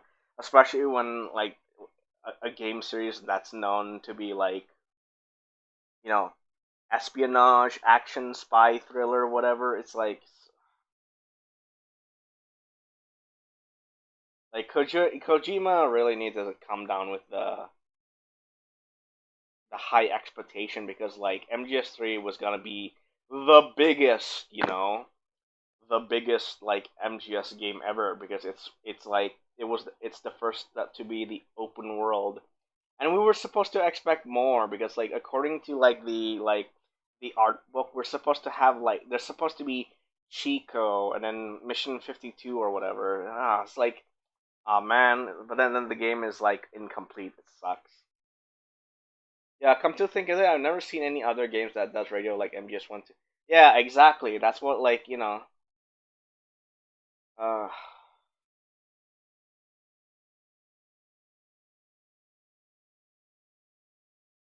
and that's kind of like another thing I dislike about like MGS5 is that like the lack of interactions between like the radios because like usually in like Metal Gear Standard is that like you know once a level is finished or like at some point like Kaz or whoever calls you and then they do this thing where it's like the UI and all that stuff and then they have their little interactions. Sometimes it's serious, sometimes it's funny, sometimes it's both. And MGS5 lacked that. Like if you compare it to like Portable Ops or like Peace Walker, yeah, like the radio calls were like downgraded, but it still has that like MGS3 charm between the characters. Like it's like uh, she played me like a damn fiddle. Like in before Kaz did they played us like a damn fiddle from MGS5 Ground Zeroes. Yeah, like MGS5 is like really incomplete. Like it strayed way too further than the like other like MGS games. Like out of all the MGS games that I played, like Portable Ops has got to be the most serious one ever. And it's like you can obviously tell that the MGS5 games were trying to be like that. Like Ground Zeroes and Phantom Pain was trying so hard to have that like you know like serious topics, and then the characters are like serious and stuff. Meanwhile, like the other like MGS games are like either half serious and then half of it is like equally half serious and half funny. Meanwhile, you have like MGS3 and Peace Walker where it's like it's so campy and it is like it has its own fucking charm, like but then it's like Portable Ops does it like way well because it's like it has a coherent story about what is like you know what makes a good leader. That's why like throughout the game, throughout Portable Ops, especially the gameplay and the cutscenes, it's like you can obviously tell there's like a difference between Big Boss and um Gene. Gene is obviously like a dictator because it's like he uses mind control and all that shit. It's like, man, we don't really get that anymore because it's like MGS like Portable Ops was like the most serious Metal Gear Solid. I can't say about like Metal Gear 1 and 2 because I haven't played it yet. But judging from like a few gameplays, I think that's like they're like more serious. They're like the more serious stuff. It wasn't until like MGS1 where they're starting to make it more like funny and campy and all that, where it's like the whole like Meryl telling Snake to look at her ass so that Snake knows which one is the disguised guard whenever he needs to find her. And then what else? What else? What else?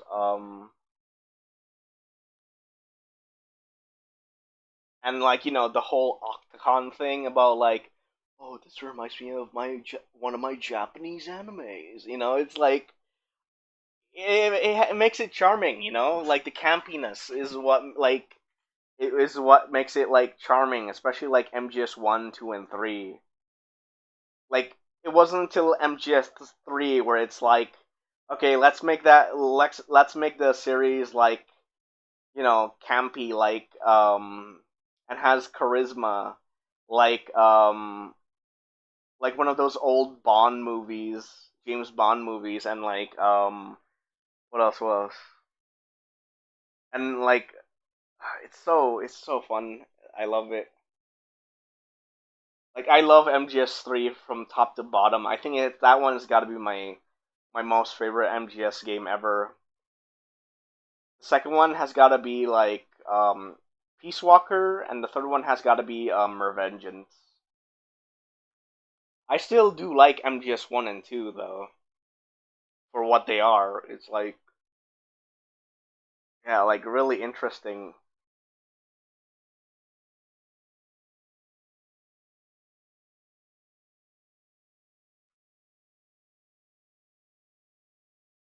So anyway, enough of me yapping. Let's continue this.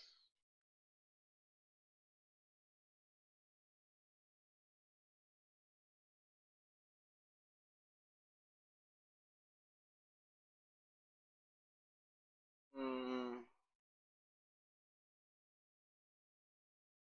What song should I?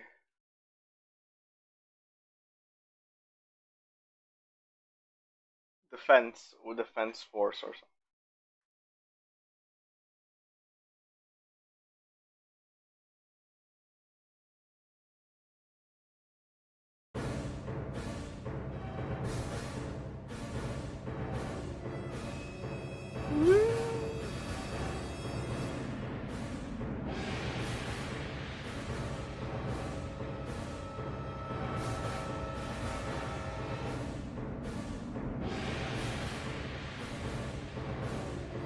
I think there's some song on my iTunes.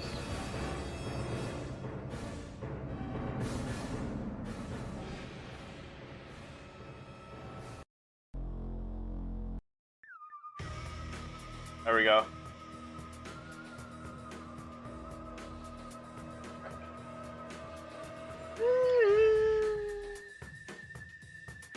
This song is called Main Menu from Global Defense Force soundtrack.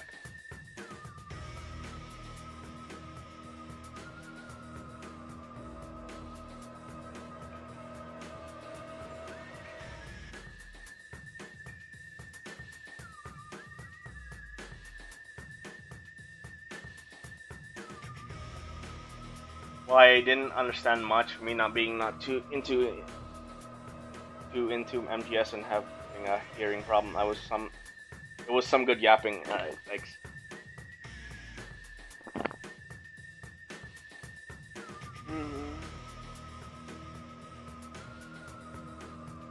Like I could talk on and on and on about like Metal Gear Solid.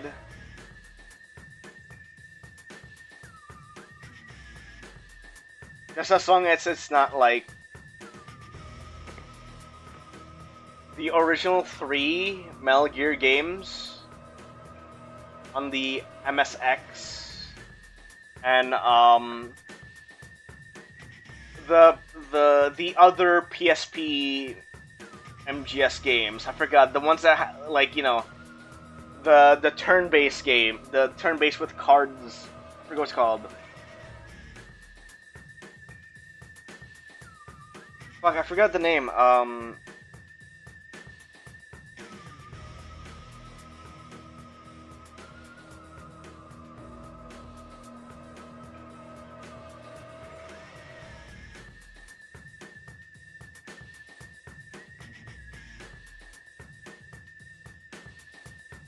Yeah, Metal Gear Acid 1 and 2. Yeah, okay, those ones. Fuck, I forgot the names. Shit.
Right back.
Alright, I'm back.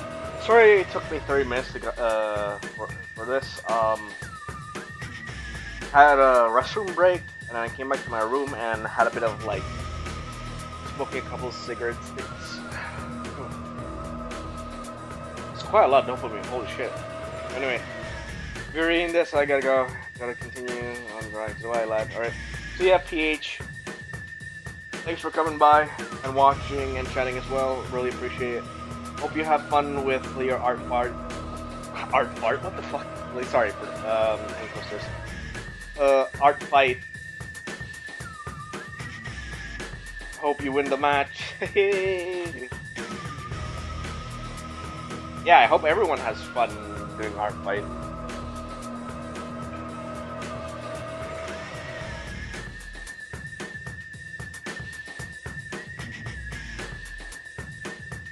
Anyway, let's where we go. Art fight. Yeah, I'm not sure. Let's see.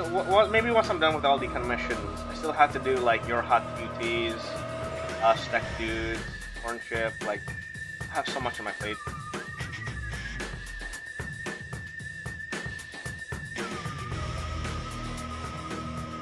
I mean, I don't. Even if I don't like participate, still, you know, like. It's always fun watching, like, looking at people's, like, you know, other people's, like, art fight stuff, art. See, I was this close. I was this fucking close to say art part again. This reminds me of a time where it's like a few years ago. Like, what if like people don't wanna like? What if people wanna like shorten the word fan art and to just fart with 2 A's? Silly me.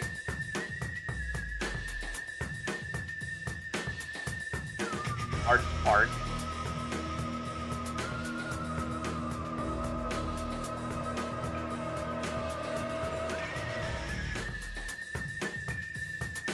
So yeah, I got into smoking again. Because like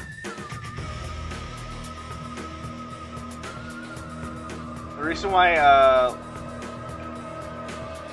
I've got into like smoking cigars is because like that Zyn stuff doesn't work on me anymore. It's like it's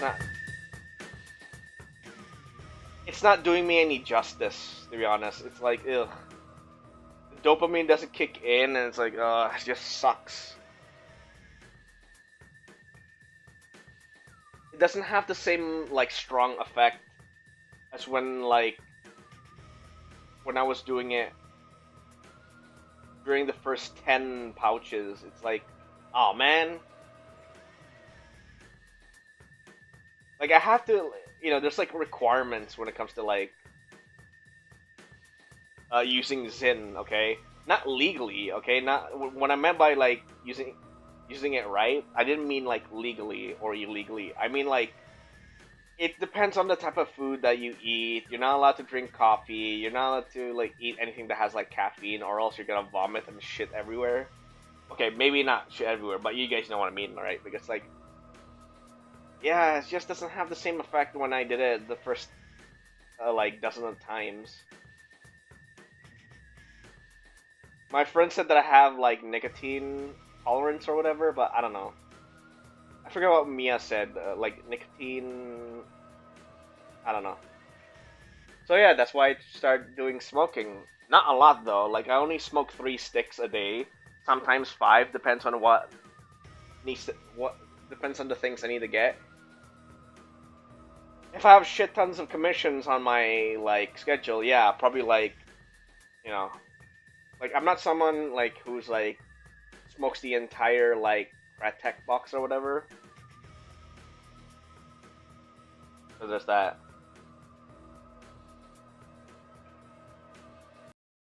Like shit, man. Like fucking.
Yeah, like I don't know, like the I tried the other like flavors of the Zin stuff, and it's like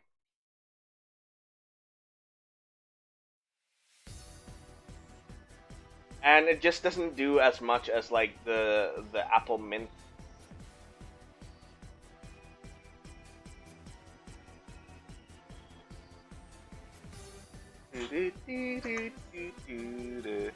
Yeah, I'm feeling like listening to Sonic game OSTs.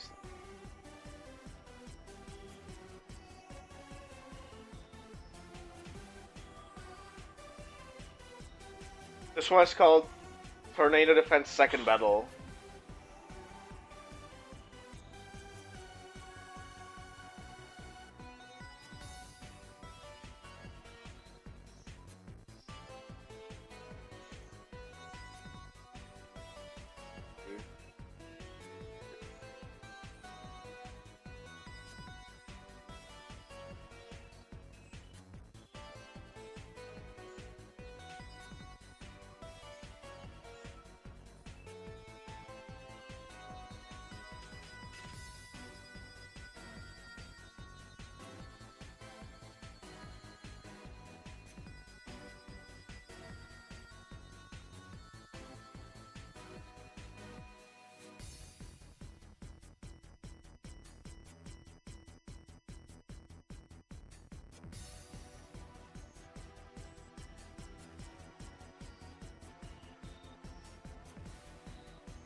This one's called Defense Matrix by Vera. Retro music, no copyright.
To do it. Like, I The wanna plot some is deep and spoonie at the involving, and moment. yet almost completely non-linear. The ending is both triumphant and tragic, a salvation for the world of Britannia and the redemption of the Avatar. This is like the retrospective, the entire like Ultima stuff without the skits. But your victory over this adversary is rewarded only with a return back to Earth, where your deeds remain unknown and where your house is Oh man, listen to that low quality. At first it seems like a slap in the face, but it's a call to action that Britannia isn't the only world that needs help. That the quest of the Avatar, enlightenment, isn't about reward and fame. Enlightenment is its own reward. But, you know, I'd still hunt down the fucker who stole my big screen TV and Xbox. I mean, justice is a virtue after all. Ultima 6 The False Prophet has probably the most thought-provoking, introspective, character-driven plot in the entire series, and to say that following Ultima 5, one of the best RPGs ever made, is quite an accomplishment. And yet, I hate this game. Right away, when you boot this game up, it feels like something really special is going on. The music is memorable, mysterious, and haunting, and it raises a real sensation of alien terror and fear of something truly dire about to happen. You're once again summoned by the moon gates, but right away you notice something's wrong, because these moon gates are red, but you go in anyway and find yourself standing in some unholy shrine surrounded by a horde of demons who just summoned you here for a blood ritual. They strap you to a stone slab and start chanting from a book as the biggest, scariest one raises a knife to cut your damn heart out. But just in time, your old companions interrupt the ritual and shoot the High Priest in the back of the head with a crossbow, and you make your escape back to Britannia. Once you get there, Lord British tells you that demons are pouring out of the underworld and have captured all the shrines of virtue, and are tearing the land apart searching for something or someone. He tasks you with killing the Hellspawn and freeing the shrines, but you can tell there's something more at stake since the ritual book the demon was holding has you on the cover, and you're fairly sure it's not fan fiction. See, they're not evil, they're just desperate. Their homeland's dying, falling apart ever since some self-righteous surface dweller with a huge cross on his chest kicked the door into their most holy temple, killed everything in sight, and stole their most righteous holy book, the Codex of Infinite Wisdom. Oh, right. Yeah, sorry. This all used to be so simple, you know? Being the Avatar, just be a nice guy, champion of the downtrodden, slayer of evil. But now you've brought doom to an innocent race of people whose only salvation is a holy war to reclaim their most holy artifact, which, let's face it, you flat out stole from them. Bottom line, this is your fault, even though I personally blame Lord British, you know?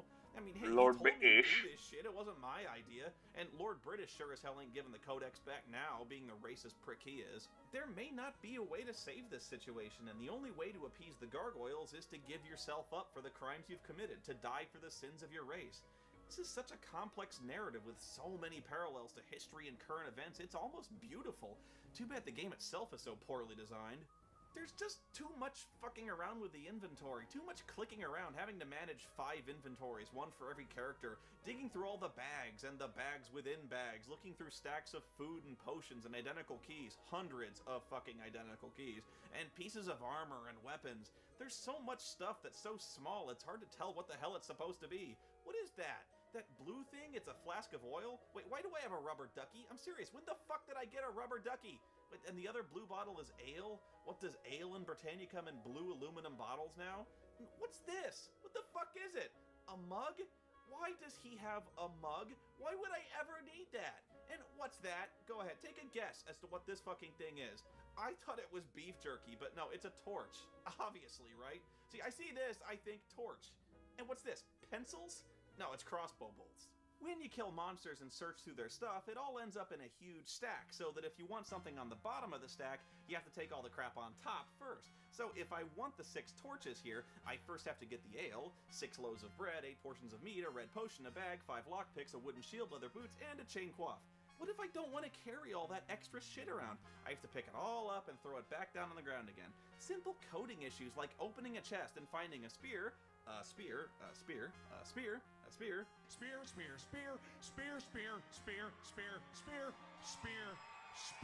Why not just say, thou dost find a fuck ton of spears?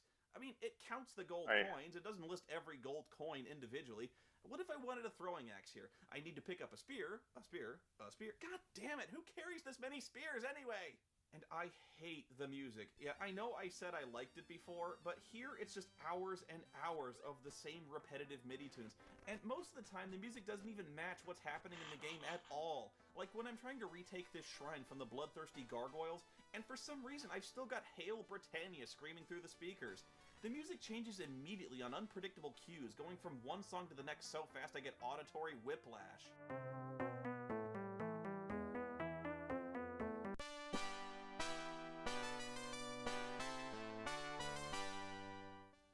Just feels so distant. It's hard to tell what's going on, who's attacking who, and how well you're doing. The sound effects are just plain silly, and your character is a complete pussy in this game. You're supposed to be the Avatar, and here I am getting my ass handed to me by ROUSs. I mean, it says giant rats, but I can barely see them on this tiny-ass screen. These tiny brown sprites on brown mud. In fact, I immediately got poisoned by these little bastards, and I had to run all the way back to Lord British to get healed. But guess what? The dude's asleep, and there's no way to fucking wake him up! LB! Hey, come on! It's me, the Avatar! I got rapid onset Black Death from the rats in your goddamn sewer! I'm dying, you fool! Don't you care? Don't you even care? What is with this guy? Douchebag could sleep through a nuclear bomb!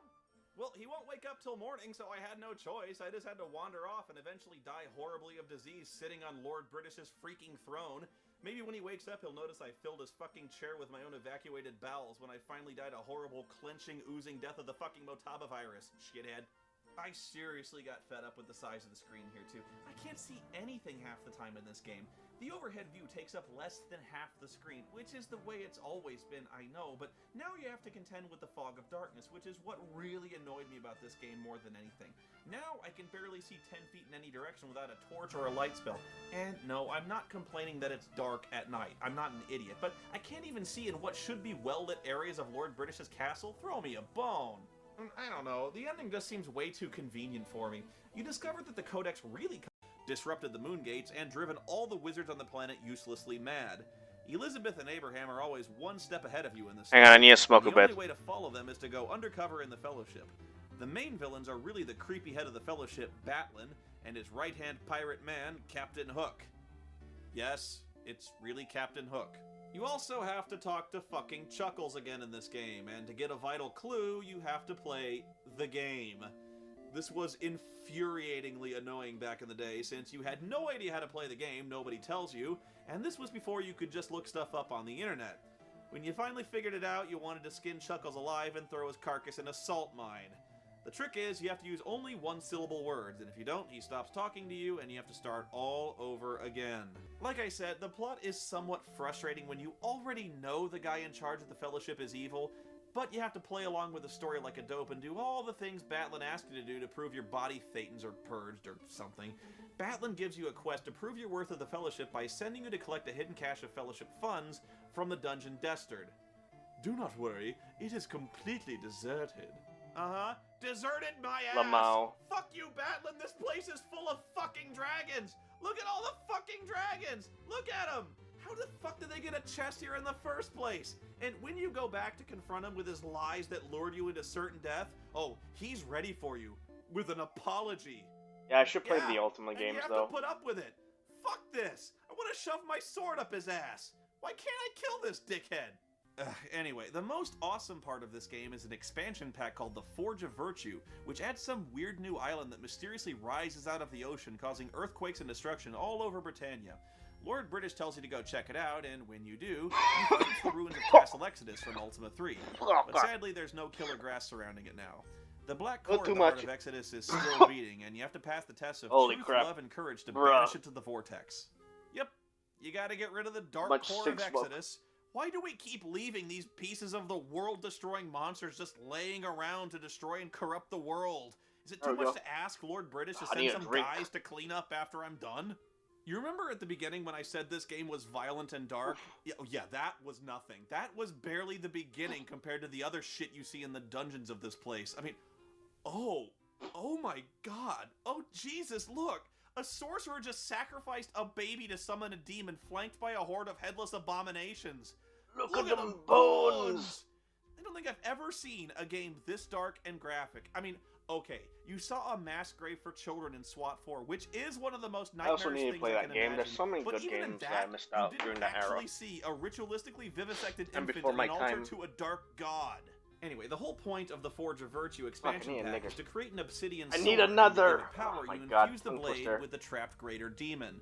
This is where the game gets simultaneously awesome. I need another cigarette. By the end of the Forge, where did I say that? It's like I hate my tongue twister. Exodus, Lord British raises your strength to double maximum.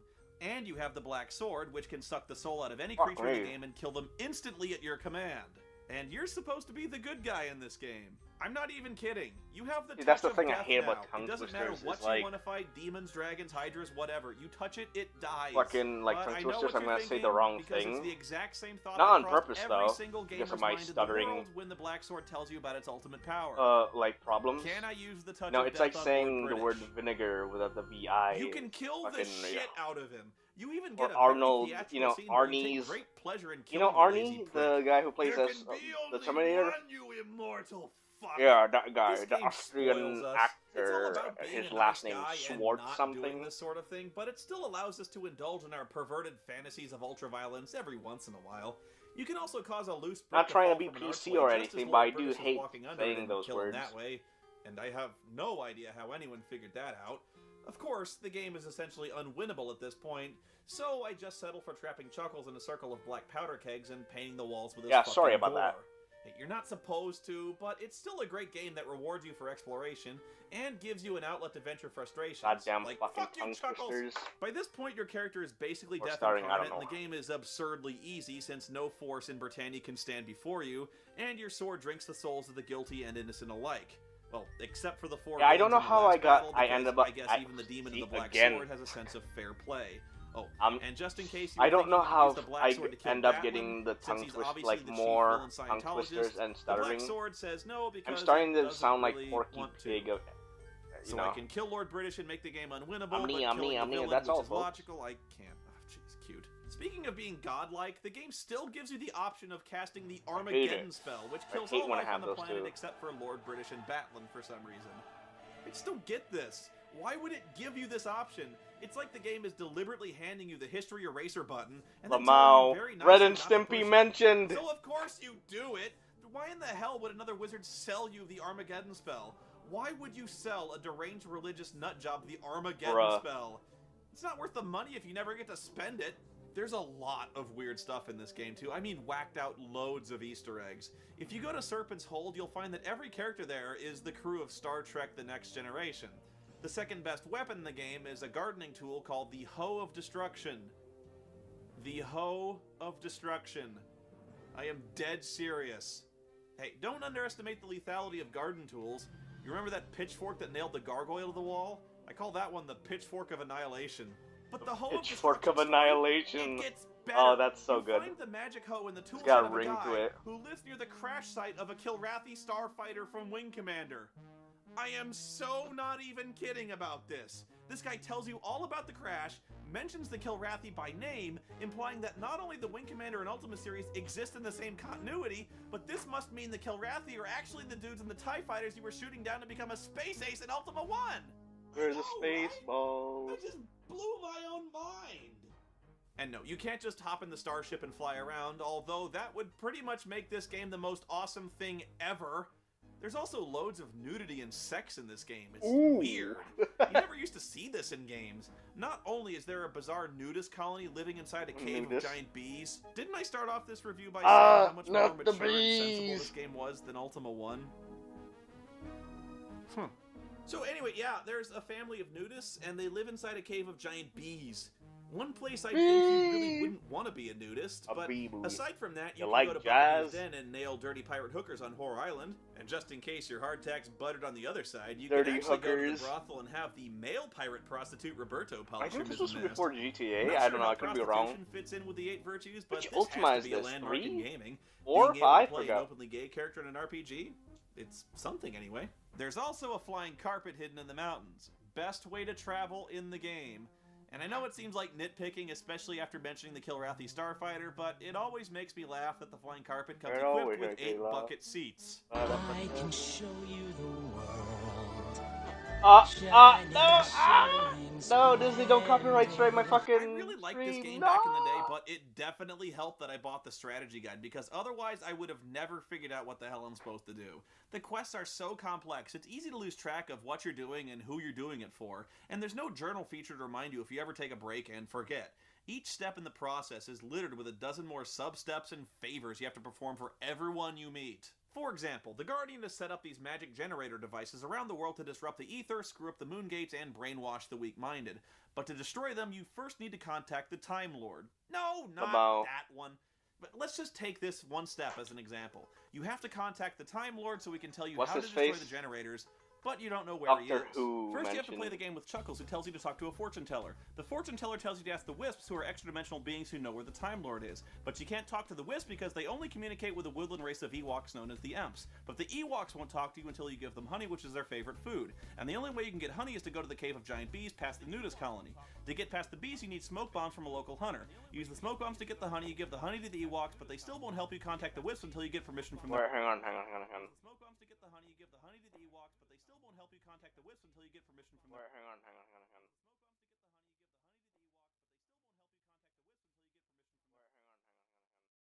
Yeah, I'm trying to see if the audio is their good. leader, and their leader won't give you permission until you convince a nearby group of loggers to stop cutting down the silverleaf trees. So you stop the loggers, the Ents give you a whistle to talk to the wisps. So you find the wisp, blow the whistle, and talk to the wisp, but the wisp won't tell you where the Time Lord is for free. You have to trade him a notebook of a famous Britannian sage named Alagnar. Alagnar won't give you his notebook until you can tell him the answer to life, the universe, and everything, which you can only find out from a guy named Cain in Skara Brae. Skara was wiped out by a lich and is also turned into a land of the walking dead. So to talk to anyone who's dead, you need the seance spell. The island is also conveniently surrounded by giant white monoliths of rock, and there's no place to land your carpet. So you have to go on foot and pay the undead ferryman. Only a ghost named Cain knows the answer to your question, but he won't talk to you until you destroy the lich. The only way to destroy the lich is to imprison the magic cage and dump a special magic potion on it. But to get the cage, you need to convince the ghostly blacksmith to finish making it. To do that, you need to find his wife's ring. She only gives you the ring when you play your music box. When you give the smith the ring, he agrees to make the cage, but first he needs an iron rod. So you give him a rod, he gives you the cage, but now you have to enchant it. To enchant the cage, you need to make a special alchemy potion. Put the lich in the magic cage, dump the magic potion on him, and kill the lich. But then you need to find someone willing to sacrifice themselves to destroy the lich's well of souls, forcing you to talk to everyone on the island. And finally, Cain tells you there are no answers to life and death. You tell Alagnar this, who says you can have his notebook. Actually, he says you can have the key to his warehouse, which has the notebook in it, which of course is a labyrinth full of bullshit teleporters and secret doors. You find the notebook, give it to the wisp, who tell you the reach of the Time Lord. You have to drop your orb of the moons one step to the northwest, but you don't have an orb of the moon, so you have to talk to Lord Bridge, who gives you a spare. That was one quest. Actually, that was half of one quest, because I didn't even talk about how to free the Time Lord from his prison. That's the second part, and I'd explain it, but I don't feel well. The Time Lord explains that the Black Gate is powered by a major celestial alignment of all the planets, and time is short, although that could all just be orbital wobble. But to make a long story Highlander the Source slightly less long, reference. You blow up the generators, find out where the Black Gate is, and attack the Fellowship stronghold, which has been prepared by the Guardian's faithful minions to be as glorious dread fortress upon his arrival. Why, to welcome their conquering god, they even constructed a massive, imposing throne in the surprisingly small room, barely big enough to hold it, with human-sized doors and a sweeping view of a blank stone wall and a couple barred windows. What kind of throne room is this? A throne room for ants? How am I supposed to get in? I need leg room, people. And come on, I may be a dark god of deceit and domination, but even I need a little lumbar support. It's worth mentioning your companion AI isn't all that good, because they stay in formation so tightly was that a Half-Life reference? Into death traps. But you're basically invincible by now anyway, so all you need to do is run to the last encounter and just kill anything blocking your path. When you finally get to the chamber with the Black Gate, battling 6 Captain Hook on you, who attacked me with his oh-so-deadly whip. Once you kill him, Batlin bails out, leaving you alone to blow up the Black Gate. No, it burns! You cannot do that! You must not! You Azar! You think you have won? Think again! Perhaps your no, not to the back. It burns!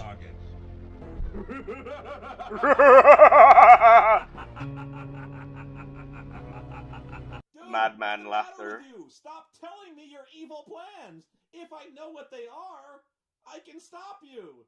You know, like I just freaking stopped you. Me now. I think you'd learn at some point. Don't Ultima stop Underworld me, is regarded by many as I'm one of those having a good landmark time. games, an important Having a cornerstone in good the history time. of gaming that pioneered many of the concepts that we take for granted today.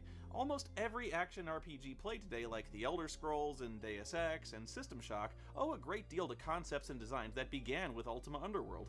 Things like 3D perspectives, texture mapping, music that changes depending on situational context, and dynamic lighting systems really got their starts here. Oh, there were RPGs that had first-person elements like the Bard's Tale or Wizardry series, but it wasn't quite like this, where it was you swinging the sword with your mouse, interacting with an environment that possessed actual physics. This is dungeon crawling at its purest. It's just you and 8 levels of the Stygian Abyss, and these levels are freaking huge. No, really, this is the map for the first floor alone, and until you actually play this and get lost in the labyrinth yourself, you don't even realize the sheer enormity of this game.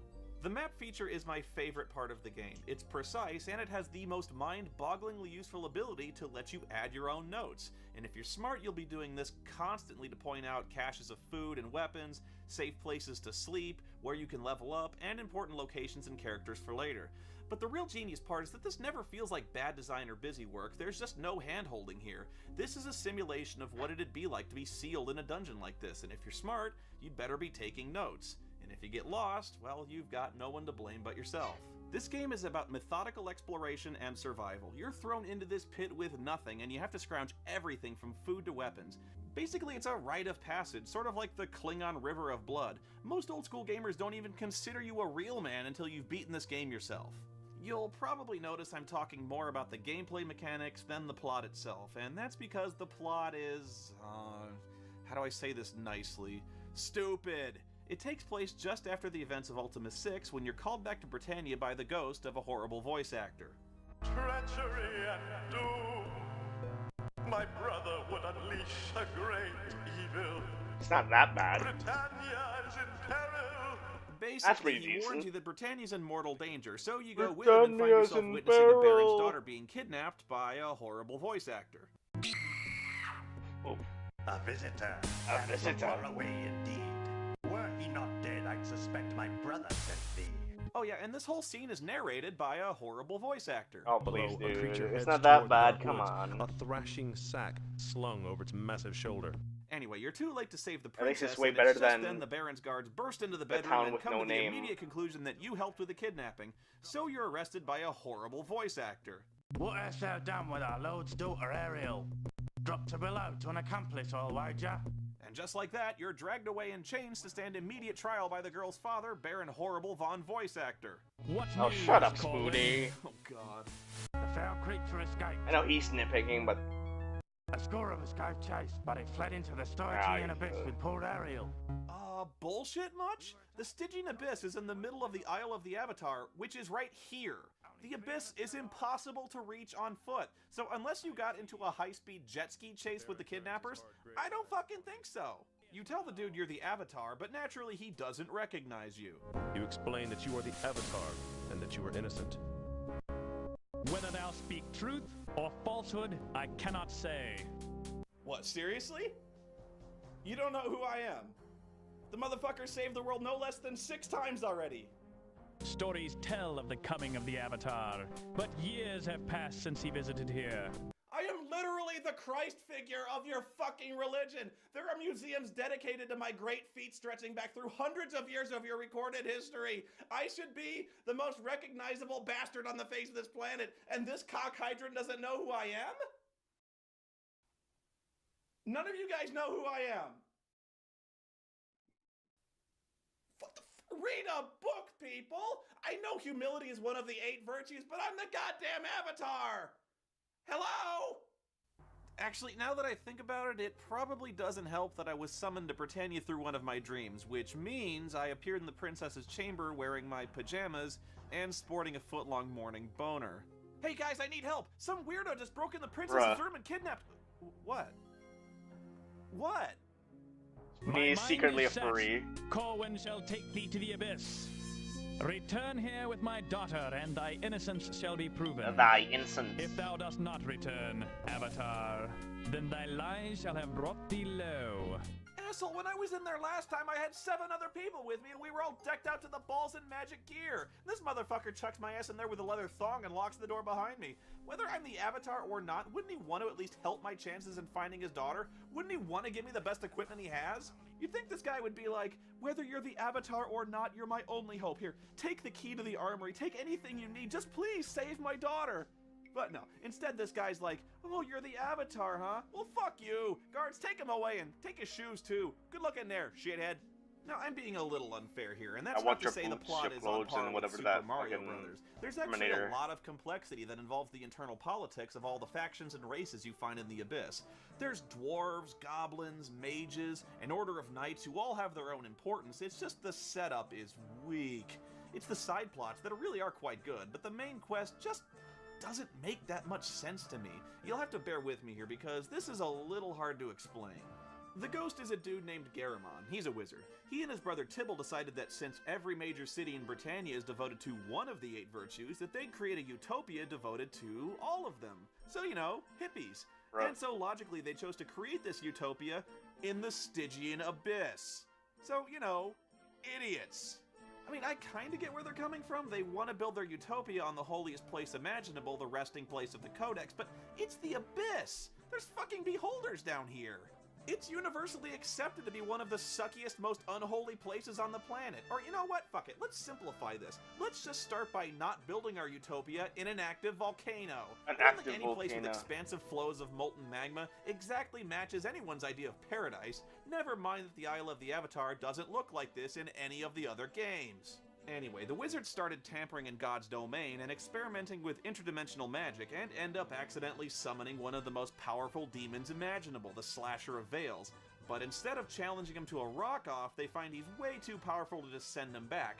So they manage to bind him temporarily in the most sanctified chamber of the Abyss, the Chamber of the Codex. But I don't get this. How did they get in there? You need the 3-part key of infinity to open the door, or at least I think you do. I had to bust my ass to get in there when I played it. Wow. And this is where my memory gets a little fuzzy on the plot. I think what happens is the Slasher of Veils corrupts Tibble and causes him to murder Garamond because he's a demon. He then starts looking for a way to free the Slasher by sacrificing a virgin because Garamond in your dream warns you that he's about to unleash a great evil on the world. But when you kill Tibble, he says he was just trying to bind the demon into the body of the girl to save Britannia, which I don't... How does that... Is he saving Britannia or not? Because if he is, why does Garamond send you to stop him? And if I didn't even get involved, chances are Tibble would have succeeded and saved the world, and only one person would have died, right? Okay, so at the end, you throw some really powerful magic shit in the lava around the Slasher, which unleashes a vortex and banishes the Slasher into... I don't even know where this is. What the fuck is this place? Did I just get sucked into Salvador Dali's head? What the fuck is that? Oh god, it's a demonic Dairy Queen mouth mascot. Am I still doing a review, or did I get back on the magic mushrooms? Is this Action 52? That could have rhymed.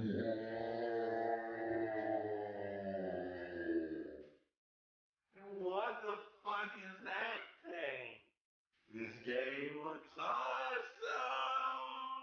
Okay, I played Good Cop on the first game, but I hate Ultima Underworld 2. And I don't really know why. It's basically the same game. Here's the setup. It's just after Ultima 7 The Black Gate, and you're stuck on Britannia ever since destroying the Black Gate destroyed all the moon gates everywhere. Lord British invites you over for a party one day when suddenly the Guardian casts a powerful spell and causes a giant black rock dome to appear around the castle, cutting you and Lord British off and the rest of Britannia forever. The goal of this game is to find a way to blow the dome. Me? I'm gonna blow the dome. You're gonna blow the dome. Piece of cake. Piece of cake, piece of cake, piece of cake. Luckily, some of your companions are here at the castle with you, like Yolo and Dupre, and they contribute exactly nothing to help you. What, are they fucking busy? Oh, I can see Dupre's got a lot of pressing business to attend to here. They just spend the whole time chilling at the castle while you bust your ass exploring the fucking sewers. And yeah, the entire game is based around a massive sewer level. There's no way out of the castle, and magic doesn't work, and so the only thing anyone can think of is to seek a way out through the sewers. And I hate freaking sewer levels. There's almost nothing I hate more than being stuck in an RPG and acting as glorified pest control. Most of the enemies you encounter in this game are bats, rats, flesh-eating worms, and slugs. Seriously, slugs? Truly an enemy worthy of the Avatar's steel. This is balls. I don't feel like a hero. I feel like the fucking Orkin Man. This sewer is 5 floors deep. Apparently Castle Britannia's sewer system is the most convoluted, over-engineered, labyrinthine, demon slug-infested hellhole imaginable. But that's not to say this game is easy. Oh no. This game has one of the steepest difficulty curves I've ever seen. This game starts off fucking impossible. The first serious fight that you ever have that isn't common vermin actually comes quite early in the first level, where you face something called a headless. And this is what I get for complaining, because this son of a bitch is unbeatable. I mean, would you look at this? Look at what's going on here. I can't hit this thing. And when I do hit, which is once in a blue fucking moon, all that ever happens is my axe gets damaged. I mean, oh fuck, how is this even possible? My steel fucking axe is getting damaged instead of the headless. I'm swinging a steel axe against a headless Wookiee, and my axe is the thing that's consistently losing out. Just what? Oh, fuck! This doesn't make any sense. Fuck! What does this thing come from the planet Krypton? I literally broke my axe off hitting this thing. The Witch King of Angmar wasn't this destructive to man-made weapons. Oh, shit, there's 2 of them? I can't even take one of these assholes. Fuck! Why can't I kill these fucking things? I'm the goddamn Avatar! I've become a complete pussy somehow. I just don't get this. What happened between Ultima 7 and now that made me fearful of fucking bats? They're bats! And now I'm getting physically dominated by a creature without a fucking head. I mean, someone explain to me how this thing is even alive. How does it eat? Does it just shove food down its neck hole? That thing is just out of my league. But get this, even the rats are basically an even match for you at the start. I mean, look, oh sweet Jesus, did you fucking see that? That fucking rat just tore my goddamn head off in 1 hit. 1 hit! What do the rats eat in this fucking sewer? Cheese? Where are they getting all this cheese that's turning them into goddamn ROUSs? The level design and pacing of this game is just fucked. You'll be walking around exploring when all of a sudden out of the darkness, BAM! You catch ball lightning in the fucking face. What the hell was that? You just randomly find 2 gazers on the first floor, monsters that are way above your current power level. You have no chance to beat these guys until about the halfway point of the fucking game. I mean, what happened here? I feel more like Lester the Unlikely than the Avatar. There's no good explanation for this. Even a common thief you find in the sewers looks you over and says, "You look out of shape," and he thinks he can take you. And guess what? He can. I mean, what? I'm the guy who took down Mondane, and I can't physically intimidate a sewer urchin? Fuck you! But seriously, the only explanation we get for my catastrophic power loss is that since Ultima 7, I just haven't been working out. It took me 4 hours to beat this headless thing using hit-and-run tactics. I want you to see this. I broke 3 weapons on this motherfucker. I broke a battle axe and 2 daggers stabbing this thing to death, and I still couldn't bring it down. I actually ran out of weapons, I used all my crossbow bolts, and eventually had to resort to using my bare hands before somehow, I still don't know how, I won. It got so desperate I had to go back to the castle and steal weapons from my friends' rooms, and I'm pretty sure that's not the way the Avatar should act. Why doesn't Lord British lift a finger to help out? He doesn't do anything. He doesn't even heal you, which is the only thing he's ever been any good for. In fact, all he does in this game is mistreat the serving staff to the point they go on strike. Why do I do what this lazy piece of velvet-wearing shit says? Again, why don't they just open the armory and give me the best weapons and armor in the castle? I'm the Avatar! Throw me a longsword, somebody! Oh, I'll tell you why they don't. It's because the armory's locked, and the only key to it is lost in the sewers, guarded by an angry fucking tree. And naturally, this thing is virtually unbeatable. How does an angry fucking tree even grow down here? It's a sewer! Ugh. Actually, wait a minute. I don't need to go to the armory. Where's my black sword? Where's the Hoe of Destruction and all the magic armor I picked up from the last game? Shouldn't I have that with me? Why would I not have that on me at all times? Well, guess what? They're not in the game, and that's a pretty big plot hole, considering the Black Sword figures prominently into Serpent Isle the next game, and at least there, you start off with it and there's a plausible explanation for its disappearance later on. But you start with virtually no equipment. Hell, if you don't find the secret door in your own bedroom, you're really fucked, because then you don't get your bag of runes, and you never will. Why is there a secret door in my bedroom? And why wouldn't I know about it if some vitally important equipment of mine is stored there? What assholes made this game? The controls in these games suck. No, they go beyond sucking. Jumping is a complete mess because you control with the mouse and jump with the J key. Trust me, it's terrible. And it's made worse by the fact there are several sections of the game where precise platforming is absolutely necessary. Just wait till you get to the parts with moving platforms, have fun reloading, and the leveling system is needlessly complicated as well. You level up automatically, but you don't gain your skills automatically. You have to spend your skill points with trainers who hang out in the castle, but you don't know who trains what skills unless you talk to every single person to find the exact person teaching the exact skill you want. What skills do you want? Well, let me go looking. Crossbow? No. Charisma? No. Haggling? Are you serious? How about using a sword? Does anyone know how to use a sword?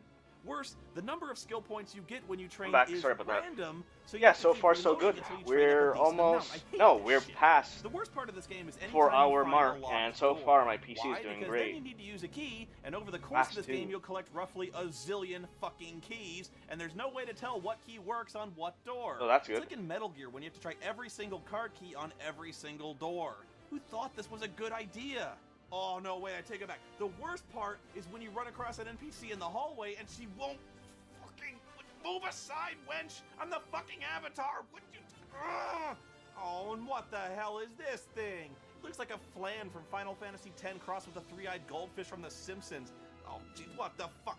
Just move, you fucking jelly cheeseburger! Fuck! I guess you can argue that I just suck at this game. I mean, that's possible, but I didn't have this hard a time with the first game. This Headless is the first real fight you have. I hate that there's no way for the game to remember magic spells.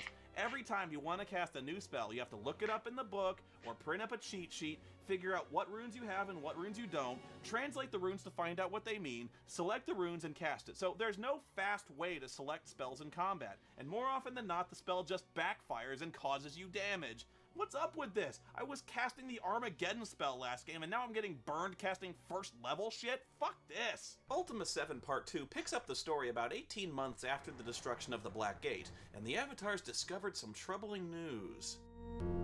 My liege, all we found among Battlin's belongings was this enchanted scroll, and a map showing the way to a place called the Serpent Isle. Indeed.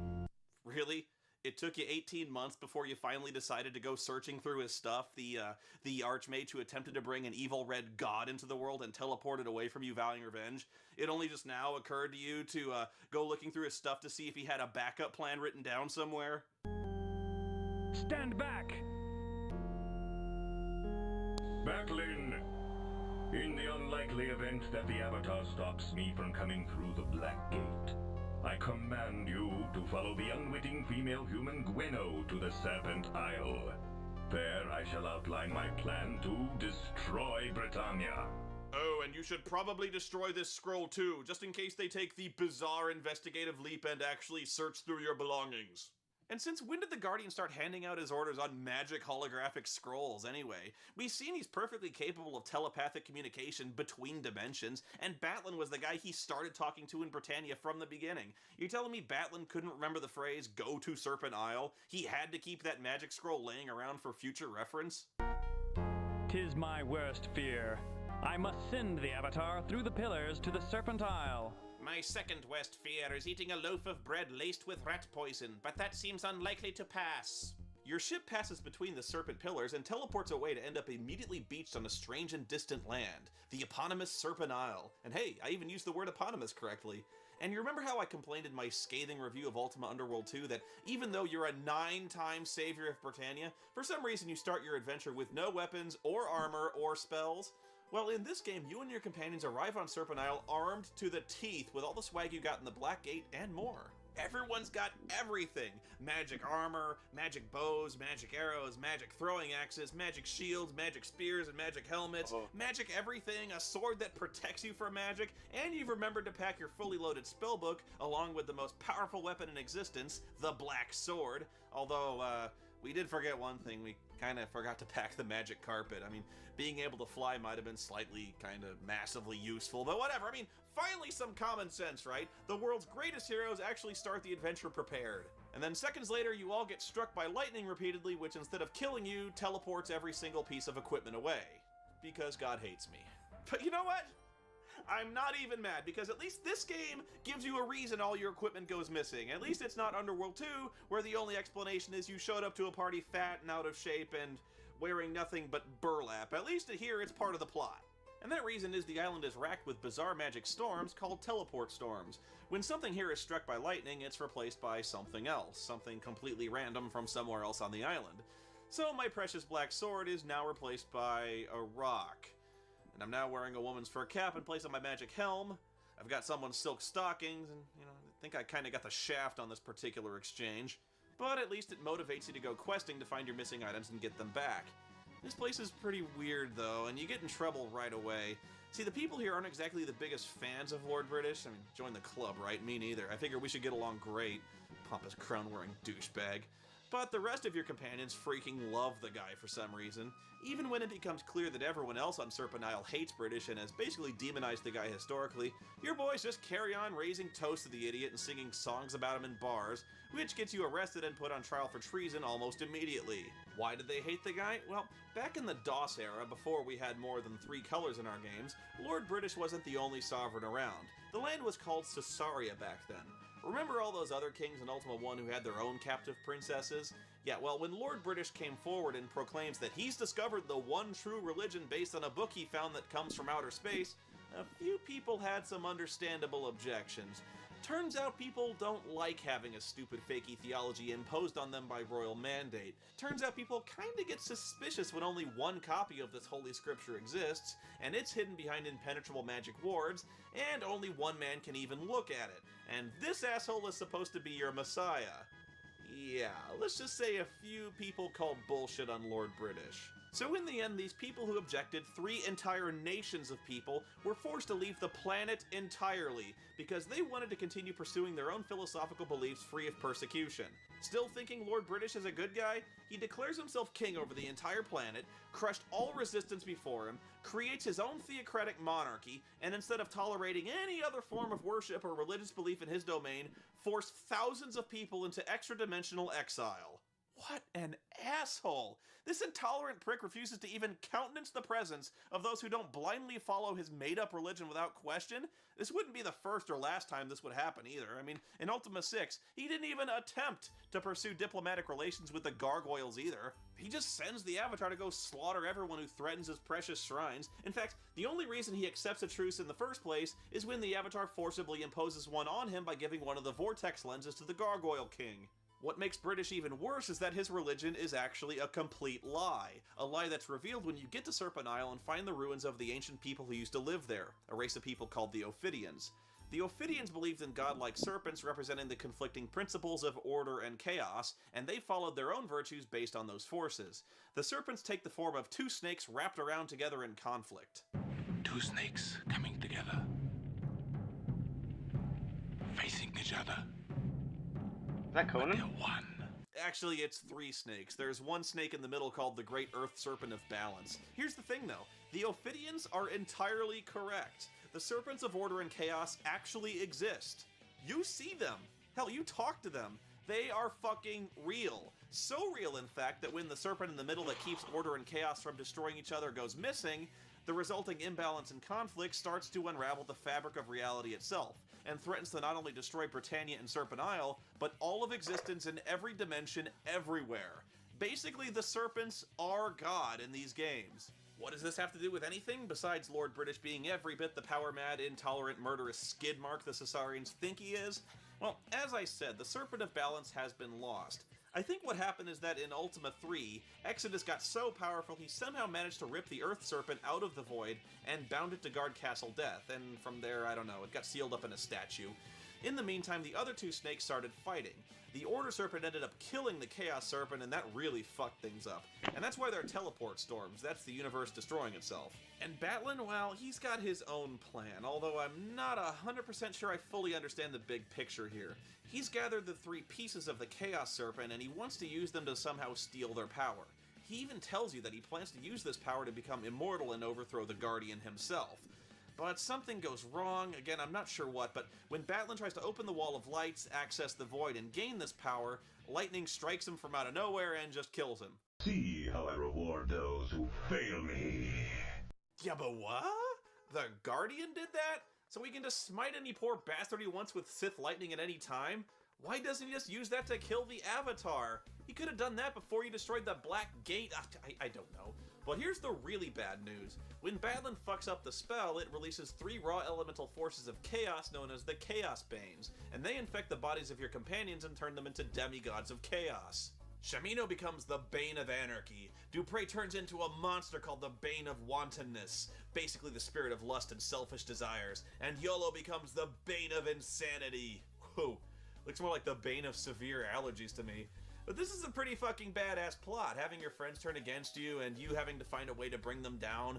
Although I still have to laugh at poor Shimino here. Everyone else gets an awesome new demonic makeover.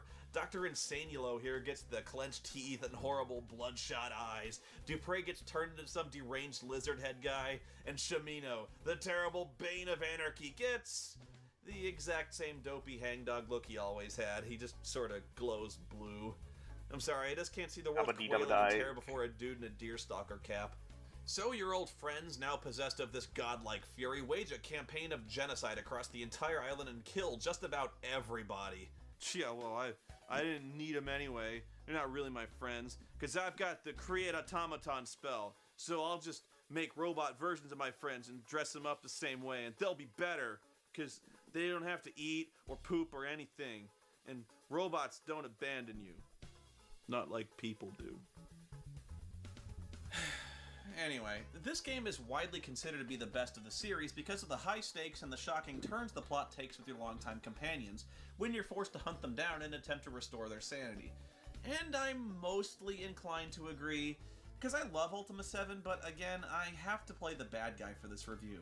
There's a few nagging problems with the game engine that really started to wear on me in the second game. Playing Part 1 and Part 2 back-to-back can cause a real severe case of burnout because of these problems.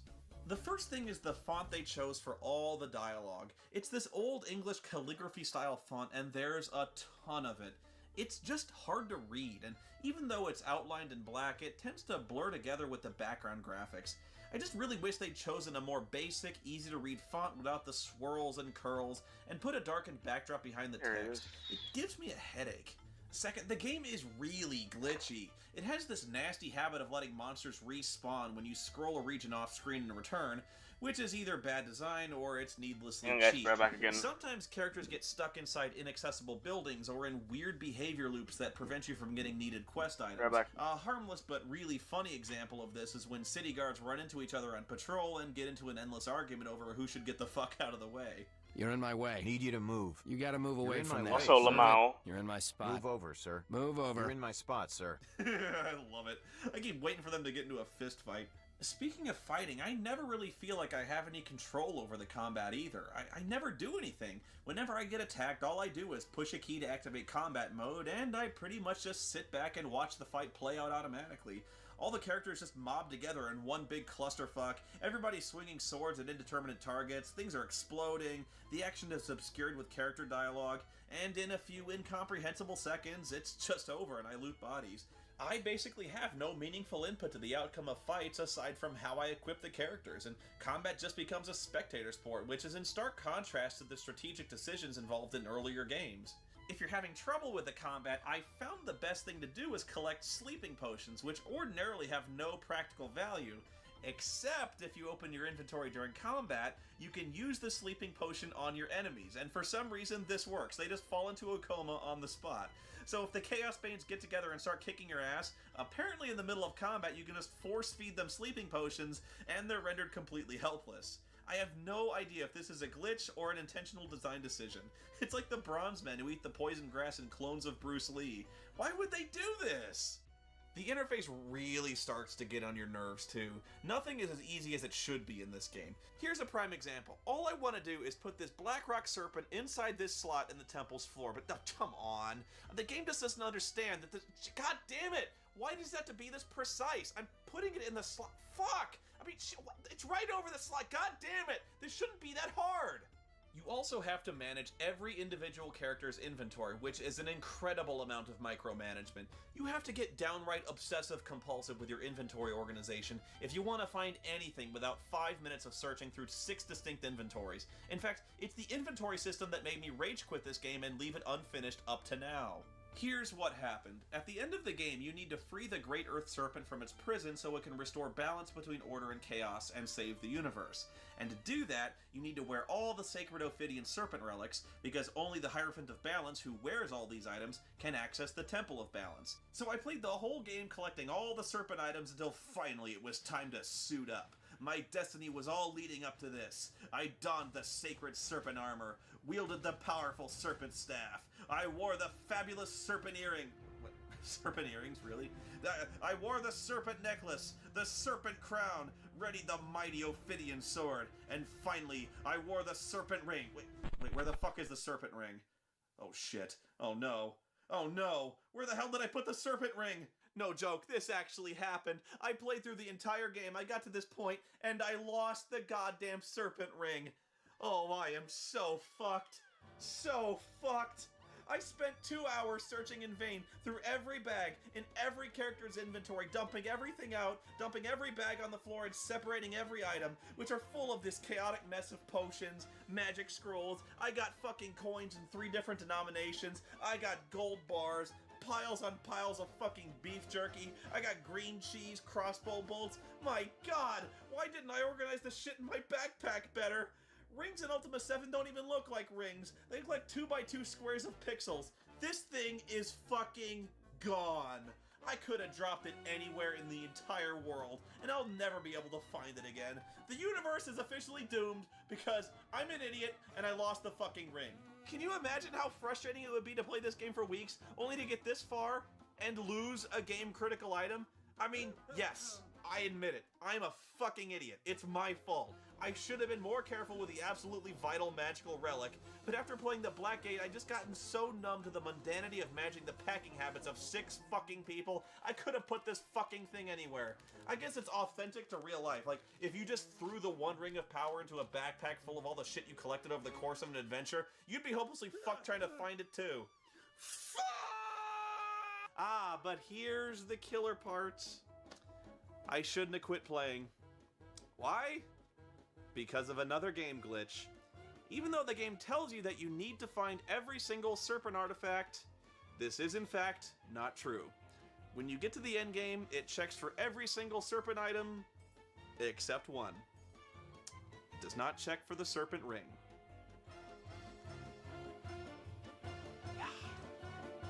Pretty much a fail all around.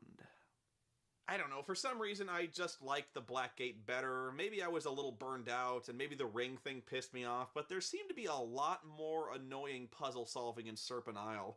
Your quest requires you to go to all these temples devoted to the various aspects of order and chaos, and each one of those is an exercise in puzzle solving, reading books, taking pop quizzes on stuff in those books. Anyway, the puzzles involving the books are really the most interesting ones. That's not saying much, though.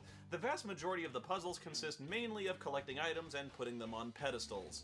You do a lot of collecting items and putting them on pedestals. Virtually every single temple, and there's about a dozen of them, require you to collect symbols of stuff like the Comb of Beauty, the Abacus of Ethicality, the Mirror of Truth, Serpent Scepters, other bullshit, and finding pedestals to put them on. It just gets ridiculous at some point, and most of it doesn't even make any sense. I remember one puzzle near the end that requires you to find cubes of order and chaos and put them on a pedestal that builds a teleporter to another room, like 4 of these things. What the hell is a cube of order and a cube of chaos? Who makes these things and why? Did they go bad? Why would the Ophidians create so many needless hoops to jump through just to open doors and reach their places of worship? Even the very last thing you do in this game involves putting things on a pedestal when you have to put the serpent armor, staff, and crown on a table, which turn into the Eye of Balance. What do you do with the Eye of Balance? Why, you go into another room and put it on another pedestal. Then you put more stuff on the pedestal. Then you put the Blackrock snakes on the slots in the floor. This whole game, all you do is get things and put them on things. Hey, I found a thing. Let's find a thing to put it on. Here's some things. Let's find some more things to put them on. Let's put some things on things. Things on things. Here's some things to put on things to create things to put on more things. And there's way too many puzzles that require just flipping switches to open doors elsewhere, often leading to another room with more switches that open doors to rooms with even more switches. There's no logic or strategy to this. You're just meant to guess at combinations, running around until eventually you just exhaust all the other possibilities and find the right switches to proceed. The last temple is insane in this regard. As good as the plot in Serpent Isle is, and it's very good, the gameplay can be a serious drag. Still, I admit, there is a lot of fun to be had when the Banes take over the world because you genuinely don't know where it's going, and holy shit! Attacking jesters that are made of explosions, run! What the hell is going on? Fucking Chuckles has sworn revenge and mobilized an army of suicide bomber jesters, or what? I don't know, I guess I shouldn't bother trying to make sense of a world where cats explode when you click on them. Whoa, or do all cats do that? I've never had one. When you finally subdue the Banes, you collect their souls, resurrect your companions, and restore their sanity. Finally, you have to reform the Chaos Serpent, but the only way to bind it back together is through a human sacrifice. So your friend Dupre, unable to cope with the guilt of all the deaths he's caused at his hands, commits suicide in your place by hurling himself into a crematorium. That done, you go to the Temple of Balance, flip a lot of switches, put a shitload of things on other things, and finally release the Great Earth Serpent, which somehow pulls you into the void. Balance is restored. Serpent Isle, Britannia, your Earth, the entire universe, all are saved. We thank you. Well, well, well, Avatar. You have managed to thwart me once again. Well, actually, I thwarted Batlin, who released the Chaos Banes and tried to become immortal. Now that I think about it, the Guardian didn't really do anything. What was his plan? Huh. But now here you are, poised at the edge of eternity. Perhaps you would join me in another world altogether. We do have a score to settle. Whoa, wait. You mean to tell me the Great Earth Serpent, who totally owes me one, has nothing to say about this? This shit goes down right in front of him. Oh, holy shit, what the fuck, Earth Serpent, help me! Sorry, Avatar. I'd love to help, but, kinda busy. Balance and stuff. I apologize in advance if I start screaming and swearing a lot in this review, but Ultima 8 fucking blows! It's one of the most rushed, poorly designed abominations of a so-called RPG to ever blight the planet. The ruination of what was once a great gaming franchise. Now, I don't think I've ever been as disappointed in a sequel as I was with this piece of shit with okay, now that's not fair. God damn it. I meant the most disappointing game sequel of all time with okay, fine. But this game was still god-awful, and I mean unbelievably bad. Rushed out by Electronic Arts in about 3 months, less than half completed, with almost all of its storyline and game functionality slashed and burned to meet a deadline. The result of all this is a sluggish, virtually non-existent storyline combined with almost completely crippled, useless fucking gameplay and numerous game-breaker bugs. For instance, several maps are incomplete. Several quests are incomplete. Conversations with important characters are incomplete. And there's a romance subplot that's also incomplete. And of course, the platforming. Oh god! The platforming. Basically, the way the game was shipped, it was unplayable. But I'll get to that in a minute. Do you have any idea the questions I had to answer when I saw this game in the store? Well, hey Mom, look! It's the new Ultima game! You know, it's like those role-playing games I play all the time? No, Mom. Role-playing games are not satanic. How many times do I have to— Whoa! I know it looks bad, what with the, you know, the demonic pentagram and the hellish flames covering the entire box, but you play a good guy. I'm the Avatar, you know, with the compassion and goodness and virtue and justice and performing blood sacrifices to summon the devil from hell so I can absorb his demonic powers, plunging the world into a fiery cataclysm. And Mom, where are you going? Mom! Wait, you can't leave me in here like this! Mom, it's just a game! I'm not a Satanist! I'm not a Satanist, I swear! Mom! Mom! Well, Avatar. You have managed to thwart me once again. Alright, so after you save all of Britannia by restoring the cosmic serpents of balance, order, and chaos to their rightful place in the ethereal plane, the Guardian takes this opportunity, since you're sort of cosmically adrift, and abducts you. We do have a score to settle. Can't help you, Avatar. Sorry, we're really busy, but good luck with that. You have been a thorn in my side for far too long, Avatar. He tells you he's exiling you to a world he's already conquered into his dominion called Pagan, where there's no hope of escape and nobody's even heard of the Avatar. I banish you to the world of Pagan.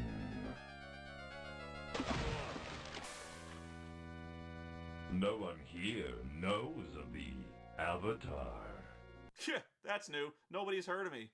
You know what? I'm still not over this. This fucking Peckerwood still pisses me off. How do you not know the goddamn Avatar? I ask. I mean, really. So the Guardian drops your ass in the ocean and promises to keep you updated as he conquers Britannia now that you're out of the way. Although all that really means is he repeats the same 3 or 4 lines through the entire game about how Britannia's burning. It's tedious. At this very moment, Britannia burns. At this very moment, Britannia burns. Hark, is that the sweet song of lamentation I hear? At this very moment, Britannia burns. Hark, is that the sweet song of lamentation I hear? Anyway, some fisherman named Devin hauls you out of the water in his net, and, you know, already I got big problems with this game. Just look at the avatar. I mean, what happened? He's dressed like a fucking clown all of a sudden with some retarded bucket on his head. He doesn't look anything like he did at the end of Serpent Isle at all, and when you open your inventory, everything's gone. I mean, everything? Every single thing he had. The magic armor, the rings, the earrings, all that stuff that was literally belted on him, all the super magic serpent artifacts that made me unto a god, and now they're just gone. So I start thinking, well, maybe he was sinking in the water and he took all of it off to keep from drowning, right? But no! Look at this! He looks this way when the Guardian dumps his ass on Pagan. So what, did the Guardian like take his big fucking hand and completely undress the Avatar all by himself and then throw him this completely ridiculous set of clothes? Like, Good luck on Pagan dressed like this, shithead. Oh, man. Oh, you look like such an asshole. Woo. You don't even get to pick your character's gender or appearance anymore. You're just stuck with this blonde doofus dude. But it's just as well, because your character spends this entire time as this blank slate with a bucket on his head. Because there's no role-playing here. You don't have any choices or moral imperative anymore, and there's basically no story to speak of. Well, alright, you want to know what the story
Oh, sorry about that. I'm back now, kinda.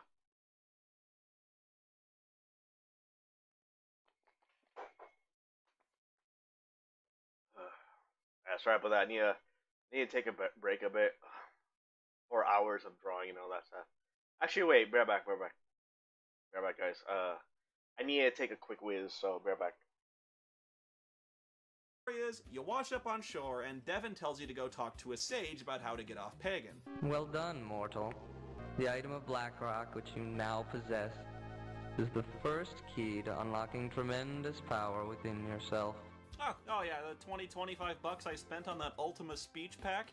Money well spent. The sage tells you the only way off is to kill the 4 titans of the elements who rule Pagan and absorb their powers to become a titan yourself. Basically a god of all 4 elements. Beyond earth, water, air, and fire, there is another element. A 5th element. The 5th element? No! Lilu Dallas Multipass. And that's seriously it. You go to a rock level, a fire level, a water level, and a wind level. You get an artifact in each one that allows you to kill the titan, and then you build the Blackrock Gate and win. And, while that might sound interesting, like, oh, we're exploring cool, weird alien environments, yeah, believe me, it's not. Because every goddamn level looks the exact fucking same. Dark, gray, monochrome caves. Everywhere you go, it's a gray cave. Or a gray tunnel, gray caves, gray halls. Every fucking thing in this game is gray. Half the time, I doubt you'd even be able to tell if you're indoors or outdoors. I mean, can you guess what element this place is? It's fire. Yeah, obviously, right? What about this one? Can you guess? Wind. It's just also featureless and gray and boring and gray, and there's no landmarks or points of reference, and everywhere looks the same no matter where you are. And it doesn't help that 90% of the fucking enemies in this game are zombies and ghosts no matter where you go. There's nothing that distinguishes one place from another in this fucking game because there's nothing but gray and zombies. Oh, well, okay, sorry, I forgot about the mushrooms. Pagan is full of giant fucking mushrooms. I guess because there's never any sunlight on Pagan or something, although there are trees as well, so hell if I know. This place should be called the Mushroom Kingdom instead of Pagan. I think all the mushrooms are mainly so they can justify having these frigging fucking red mushrooms everywhere, which explode in a fireball whenever you step on them. Because, in a game with awful, barely working controls, why not fill your dungeons with lethal mushroom minefields? You will jump into these fucking things so many goddamn times, and trying to avoid them would be bullshit even if the controls weren't absolute garbage, which they are. Oh, but that's not even close to being the worst of it. You know what blows you up even more than the fucking mushrooms? The treasure chests. Every shit-sucking treasure chest in this game is apparently trapped with a fucking hand grenade or something, because every fucking one of them explodes and fucking kills you whenever you fucking open one. I mean, who does this? The guards in the city trap their own chests with bombs? Okay, I'll give you that one, but I could go to a farmer's house, and apparently he traps his chest with a fucking claymore too. Do they just sell exploding fucking treasure chests at the general store and everyone's got one? Wouldn't you want one that doesn't burn your fucking house down when it goes off? Oh, but get a load of this. Even if you've got the mother-humping key, the chest still explodes. What kind of sense does that make? I mean, this blows my mind. How is anyone supposed to open these fucking things? Fuck! Nope. It'd really be great if this game allowed you to, I don't know, create a character that might have the ability to disarm traps on his own. Just like, what game? Every other Ultima game before this? Like, imagine if this happened in The Legend of Zelda, where every fucking chest just detonated when you touched them. Like, even the one in your house, just BAM! Fuck you! And when you're playing Ultima 8, you don't know that every single chest explodes. You keep thinking, like, you're just unlucky, or, like, they can't all be trapped, right? I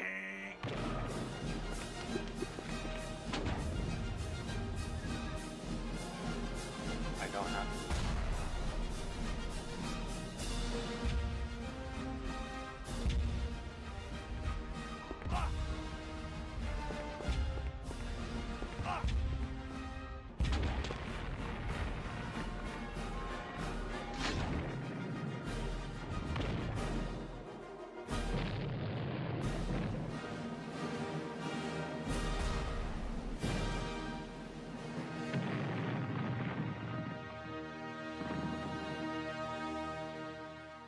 Oh, and by the way, having a maxed out dexterity doesn't matter. The only way to get into a chest safely is to cast a destroy trap spell from a scroll. And even that No, I'm makes monologuing the again. chest Sorry, guys. explode. Fuck. But you know what the sickest thing is? The sickest thing of all this? Fuck me. There's almost never anything good in any of the chests. I need a The smoke. reward is never worth the risk. All the best shit in this game Hey, is y'all. either lying right out in the open or on dead bodies. But we gotta do it, right? You gotta open treasure chests. We're like hardwired to get loot. And also, you need to do it anyway because you need all the coins you can get because all the fucking magic spells in this game cost an arm and a leg. So you gotta rob everybody in this game blind to get it. Oh, and if anyone ever sees you stealing or even moving something that doesn't belong to you, this asshole appears and makes you explode. Explode like fucking Looney Tunes? I mean, Jesus Christ. He blows your ass up for the most minor offenses. It's fucking nuts. Oh, but apparently I can go murdering city guards with absolutely no repercussions. Figure that one out. But I suppose I'm getting ahead of myself. I've got to go back to the beach. The gray beach where you start, because I have to explain how Cool drawing, not thanks. Ultima this game is. For instance, there's no character portraits of any kind anymore. Really All the appreciate dialogue it. is in this weird, blocky Sorry. digital font, which just doesn't belong. Sorry, I'm spoken a bit. Also, we don't have companions anymore, Also, which welcome. I suppose I get because we're in a new world and nobody knows Flame us. Forge Prince. It's just out of place considering we haven't gone alone since Ultima 2. You just can't interact with the world nearly as much as you could in Ultima 7. Remember when you could bake bread and forge swords if you really wanted to? Well, that's out. The weapons and armor are also far more limited. We only have one-handed weapons. There's no polearms, no ranged weapons of any kind, no bows, no guns, unless you count Molotov cocktails and some things you find called death discs, which are so inconvenient you'll never use them anyway. There's no lockpicks, and for a game that essentially requires you to steal from everybody, you'd think that would be a Also, given. like, the sketch And is game not is so mine. easily exploited to max out I your didn't stats. do the one. It's I hilarious. didn't draw the. Hell, the strategy guide flat I out didn't tells do the you one to that's do it. like Not that you sketch really need a that strategy guide to figure credit this goes stuff to out. I did in about UndeadKitty 2 13. minutes. Just draw your weapon and left click to swing, and keep on left clicking for a half an hour. For extra fun, Oh, by the way, if you beat get the okay, shit shout out out of to Devin for a while. UndeadKitty See, 13. he's a plot If you critical guys NPC, like so he muscles never and dies, big and he characters never and even monsters fights and back. stuff, Never even I really highly gets suggest mad, like go because your strength and dex go up like as watch long as her you're on attacking Twitter or for something. Affinity or And it DeviantArt. doesn't matter There's always what a- it is. There's also Even DeviantArt. if you're attacking nothing at all. I can max out my whole character within 30 minutes of booting up. And you want to max out intelligence? Just cast a spell over and over again, and when you're out of mana, rest for an hour, and then keep casting it until you're maxed out, which will take about 10 minutes. Game's broken? Well, at least you'd think so, right? Check this out. Even with a maxed out strength of 25, look at how long it takes to drop one zombie.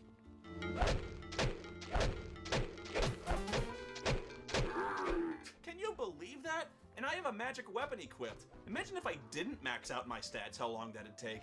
Common city guards? Forget about that. 20, maybe 30 hits? It's just unbelievable. And I didn't even mention the one repetitive overhead smash attack you have. It just looks stupid. The Avatar belts a fucker over the head over and over like Homie D. Clown.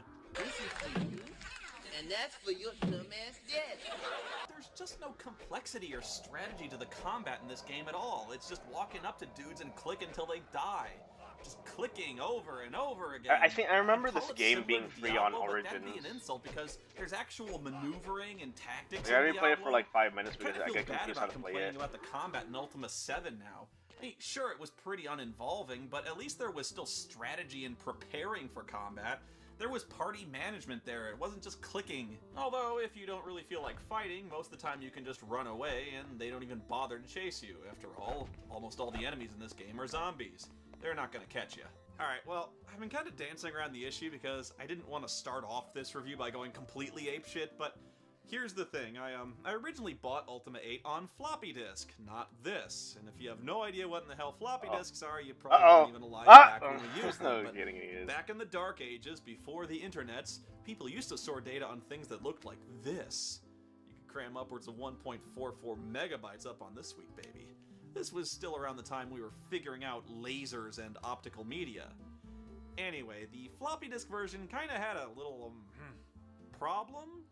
The problem being it was kinda, sorta, completely, absolutely fucking unplayable. I mean, hopelessly broken on a fundamental design level. And it's because Ultima 8 has the absolute worst jumping controls I've ever seen. Yes, I repeat, jumping. For some insane, bewildering reason, they decided to make platforming a major focus of their new dark, adult-oriented role-playing game. Like the Who jankness. in the hell thought Ultima needed this? You know, I've reviewed a shitload of Ultima games, but I don't think I ever complained, you know what this game really needed? Platforming over instant death pits, and lots of it. The PC even has that, like, janky platforming. Oh, it sucks in so many ways. Like, just being able to jump up on a ledge directly in front of you, okay? You have to be in just the right position, facing the perfect angle to the wall, 1 degree left or right, and you just hop up and down in place like a fucking idiot. But that is so small potatoes compared to the floating rocks in the fucking water. These fucking rocks. You come across the first set of rocks about 20 minutes into the game, and I guarantee you, this is where you will smash the keyboard. Reminds me of a time when I was, like, testing the first Sly Cooper game on, like, oh, and you will PS2 emulator. See, you jump by clicking both mouse buttons at the same time. Yeah, even Sly Cooper had that. Maybe it's just me. Maybe it's just because me. you only ever jump straight ahead. Like, I never played any of the Sly Cooper games. But it can be a real fucking problem in Ultima 8. When I tried to emulate it, it's like, especially the first game, it's like, oh shit. Like, if you're even slightly off center, you fall in the water and die instantly. Not only do you have to angle yourself precisely for every single jump, the isometric perspective here makes it impossible to judge. Oh, damn it! Oh yeah, I forget. It has the same isometric camera. perspective makes it impossible to judge distance and your angle. HUD or whatever. There's no way to tell if you're lined up with a distant asshole. Fuck you! What am I doing wrong? He keeps overshooting the fucking cocksucker. Why are the rocks so fucking tiny anyway? Who put these things here? I mean, sometimes you'll be right. Oh, bullshit! Oh, fuck you! Fuck! Oh, what is that? Fuck! Don't you just love it? The Avatar can't swim at all? I mean, at fucking all? The guy's completely helpless the instant he gets in more than ankle deep in the water. Just drowns instantly. Oh, there's a spell that lets you walk on fucking lava, but not one that keeps you safe from the enemy deadlier than grass. A fucking pool. Oh, fuck your balls. Fuck you! I think the actual reason he drowns instantly is because there's a monster in the water at all times, in every part of the water, waiting to drag you under the instant you fall in. I mean, this fucker is everywhere. Even this guy's pool in his house, which is floating in outer space. Just literally following you around and waiting to devour your ass. One might raise the perfectly logical question why it didn't eat you the moment you dropped in the water at the beginning of the game. And that usually leads to another perfectly logical question. Why am I still playing this piece of fuck? The only way you could have beaten this game back then was to literally save on every single rock after every single jump. And there are dozens of these areas. And get this, later on, the rocks rise and sink. And after that, they move side to side. Fuck's sake, I can't believe this. Oh, you have to tippy-toe backwards on the rock before you leap forward. God, that's how picky this fucking platforming is. Half a step off and instant death. God, it's about fucking... What? No! No! No! It was so disastrously bad they had to release a patch, but remember, this was before the internet was in common usage. Now a patch is no big deal, but back then this was a huge hassle. The first challenge being even aware there was a patch available in the first place. I don't even remember how I got the patch now. I probably had to dial up a BBS, and I bet half of you don't even know what a BBS is. Later on, patch versions became available on CD, and almost every version you can find now is patched to fix the platforming. Basically what it did was allow you to target jumps on exact locations with your mouse cursor, which makes it easier, I guess, but it's really clear the platforming was intended to be a major focus of the gameplay. They were really proud of this because there's so many of these areas. So the patch makes a significant portion of the game completely pointless busy work. You still want to save before making any jumps though, because even with the patch, the jumping is sometimes off target. Anyway, again, most of the game is spent learning all the different kinds of magic, which works differently on Pagan. But this also has its own share of problems because even patched, the magic system is glitched like crazy. But let's start with the fact you have to collect and organize reagents for 4 different schools of magic. which all have their own unique method of preparing spells. As if the inventory wasn't cluttered enough with this tiny little backpack, now you gotta organize thousands of magic ingredients into separate bags, also you remember where they are, along with all your money, your potions, your weapons, your armor, your spellbooks, your wands, your keys, your scrolls, your gemstones, and your quest items. Japan. All in this little fucking backpack. This game can kiss my ass. Fucking with the inventory in this little backpack for 3 straight games really puts my balls in a salad shooter. Would it really have been such a big deal to just have a convenient, easy to read and organize inventory screen? You spend so much wasted time in this game digging through your bag whenever you want to do something for a magic tchotchke, stacking shit around, pulling one thing out of the stack, putting that in its own bag, waving a magic wand over it again and again and again. Hey, I got an idea. What if we just had our spells arranged in a nice, neat book we could just open and click on the spell we want for quick reference? You know, like Ultima 7? That was easy, right? Here there's no dynamic flow to combat at all. No way to quickly cast spells because you have to have everything prepared way ahead of time, and when you want to cast it, you gotta stop the game, open up your inventory, find the enchanted widget, and double click on it. Not only that, most of the spells are glitched and never run out of charges, so you can cast stuff dozens of times, like having a shield up, making you effectively immortal as you nuke everything around you. Anyway, the first thing you have to do in this game is master necromancy by apprenticing yourself to a dark wizard who raises the dead to serve him, and you're forced to commit several murders at his command. That is, when he's not forcing you to do his bitch work by collecting wood for him or finding shit in the catacombs. The catacombs, which are, of course, a huge gray maze full of zombies. And you have to do this, I mean, you have to learn the black magic to escape, and you have to do all this evil bullshit! Fuck this, I quit. I'm gonna buy a house here in Pagan. It's not that bad here. I like the mushrooms, it's far away from the water. But hey! What the fuck? These kids are attacking me. What the hell did I do? Get the fuck away from me, you little bastards. Oh, you want some? Yeah. Oh, you want some too? Yeah. Bash your fucking brains out, yeah. That's what you get, fucking kids. Oh, what? Now, hey, come on, you saw that, right? I didn't start shit. I was just defending myself from those little... badly hurt. Hey, now, look, I'm the goddamn Avatar, and I had no other choice, alright? It was like 6 little bastards coming at me like... I could have been really badly hurt, alright? What was I supposed to do? I'm the good guy. Fuck them kids. Was it like a meme from like an edited meme? Like about like Michael Jordan or something?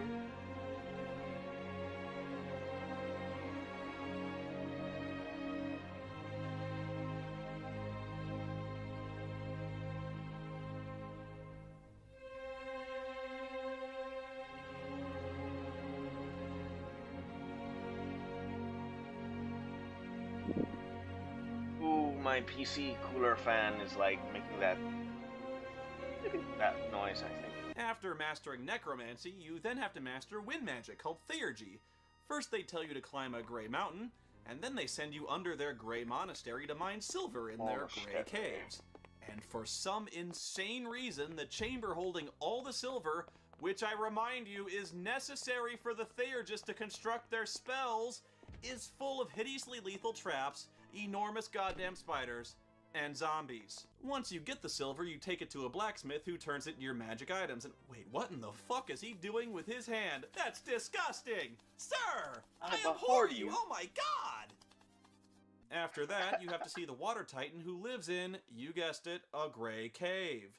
She promises to teach you magic if you release her into the world, which, like a dumbass, you do. Only for her to turn around and screw you by announcing she's gonna destroy the world with storms and hurricanes. Thank you, foolish one, for your actions. Consider my gift of your wretched life as payment for your part. Now I will have my vengeance upon your pathetic kind. I will slay the descendant of my jailer. Let us see you can reach Devon first, roundling. Yeah, oops. And by the way, even though Hydros just directly threatened Devon, she never follows up on it because that plotline was cut since the game was rushed out the door. And finally you learn sorcery, the demonic fire magic taught by the fire titan Pyros. To do this, you first have to summon a demon to have one of the head sorcerer's apprentices violently murdered and torn to pieces. God, I remember when I used to be a good guy. Bruh. Those were fun times. After that, you have to become the guy's new apprentice and help him summon the frigging devil by chanting around a pentagram. During the summoning, you learn that the master can control Pyros with a magic rock that holds his essence called the Tongue of Flame, so you have to kill the master now and take it. But unfortunately, the master lives in a place called the Obsidian Fortress, which you'd think would be black, but instead it's a gray cavern. Again. You also meet Arcadian here, who some of you might remember as the demon inside the Black Sword from previous games, but for some reason, plot hole! He doesn't remember you. Oh, holy shit. Look, the master just summoned 2 demons to stop me. Oh man, I'm screwed. How will I overcome these impossible odds? No man could possibly defeat 2 demons. So I guess I'll just run past them in the next room and forget about it. Well, geez, that was easy. It's almost like this game wasn't play-tested at all. Once you've mastered all the magic on Pagan and you're ready to destroy the Titans, this guy who helps you out named Mithrin gives you a spell to travel back to the ethereal plane to fight them. And he also offers to sell you magic to wreak complete devastation on the entire planet. Yes, he offers to sell you the Armageddon spell for $1,000. What in the hell is wrong with this guy that he's willing to sell you a spell that can destroy all life everywhere, including him? What good is $1,000 if nobody's alive to spend it? This makes no sense! So of course I gotta cast it, right? It's like the fucking history eraser button, some things you just gotta do. So it's Armageddon time, we cast the spell, and it's completely lame. Jeez, for an apocalypse that was pretty weak, right? Went to all that trouble and that was the best they could do? Fuck. Oh my god, the ethereal plane isn't a fucking gray cave? Holy shit! I'm seeing a color other than gray! Oh my god, I'm so happy! Oh, fuck! Even in outer space, everything's a fucking gray cave! Why? It's just all so boring! It's just more jumping around on rocks until— fuck! You jump around until you find the Titan, and after all that work, after playing the whole game that's been building up to these cataclysmic fights with the evil gods of Pagan, you finally confront them in their home domain, and you click a magic rock on them from your inventory and kill them without any resistance whatsoever. I'm not even kidding. You just go from one cave to another, find the Titan— bullshit! That was bullshit! That was impossible! What should be an awesome series of boss fights is easily one of the biggest letdowns in gaming history. You're just clicking an item on each one and they die instantly without a fight. This is not possible.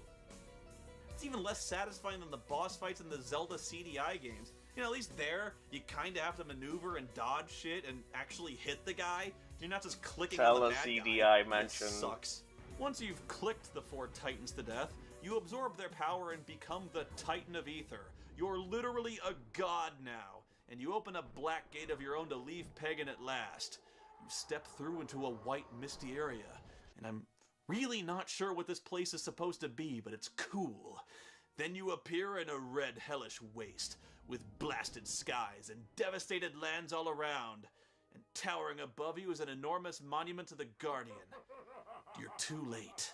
Britannia has fallen. I fought in the first console he said it. war. I remember it just like it was yesterday. We're going through a new one right now between the Xbone and PS4, but let me tell you something. I've never seen anything so bitterly disputed between armies of fanboys as back then between the Super Nintendo and Sega Genesis. Because nobody had both. You had to pick a side and stand by it. It was brother against brother. People died.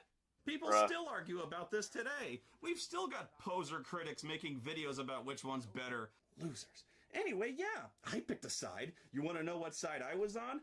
Fuck you! That's my side! I'm a PC gamer, motherfuckers! That's why I'm showing you all this awesome Ultima shit that your dumbasses ain't never played before! Cause it just so happens whenever I picked up a console game, it just so happened to be Bayou fucking Billy or Heroes of the fucking Lance! Fuck this shit! I hate consoles! That's why I'm so fucking pissed off right now, cause now I find out there's a bunch of Ultima games on the Super Nintendo, and I don't wanna fucking play them!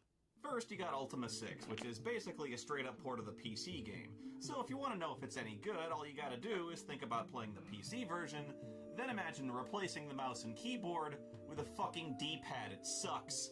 No more hotkeys, no more clicking and dragging. Everything is done through the menus, one fucking tap at a time. Oh, it takes forever to do anything in this game. Just looking at this shelf of potions makes me cringe. I gotta go and pick up each and every one of these individually by stepping up next to it and going through the same menu and moving the cursor step by step over the icon and picking it up. Do I want this? Do I want this? Do I want this? Do I want this? Do I want this? Do I get to pick where it goes? No! Now I get to shuffle my fucking inventory. Oh, no, correction. Now I get to shuffle about 5 of my companions' inventories with a Super Nintendo controller. This interface adds days to the gameplay. And to think I complained about the PC interface before. Jesus Christ. And then there's Ultima 7, and oh man, I was afraid of this one. Remember having the backpacks full of beef jerky and coins and tons of other random crap? My god, even with a mouse, this game was an organizational nightmare. Can you imagine trying to find that one magic ring and all this junk with a Super Nintendo controller? It'd be like trying to wipe your ass with a squeegee. Well, it's not like that at all. Here it's the complete opposite interface from Ultima 6. Here they basically just dump all of the RPG elements aside from looting the container that's right in front of you. It's certainly not slow anymore. Combat in Ultima 6 was turn-based. Here it's in real time. You just sort of run up to what's over there and mash the attack button until the bad thing is bullshit! Dynamite? Gremlins, lady! You have fucking gremlins with dynamite in your basement! Oh, that's great. The Avatar, the Slayer of Exodus, is one hit by a gremlin. Fuck you. And the Avatar's got this funny little flailing motion when he attacks. He swings like a nerd. I love it. Ooh. As you can tell, the game is completely stripped down from the PC version.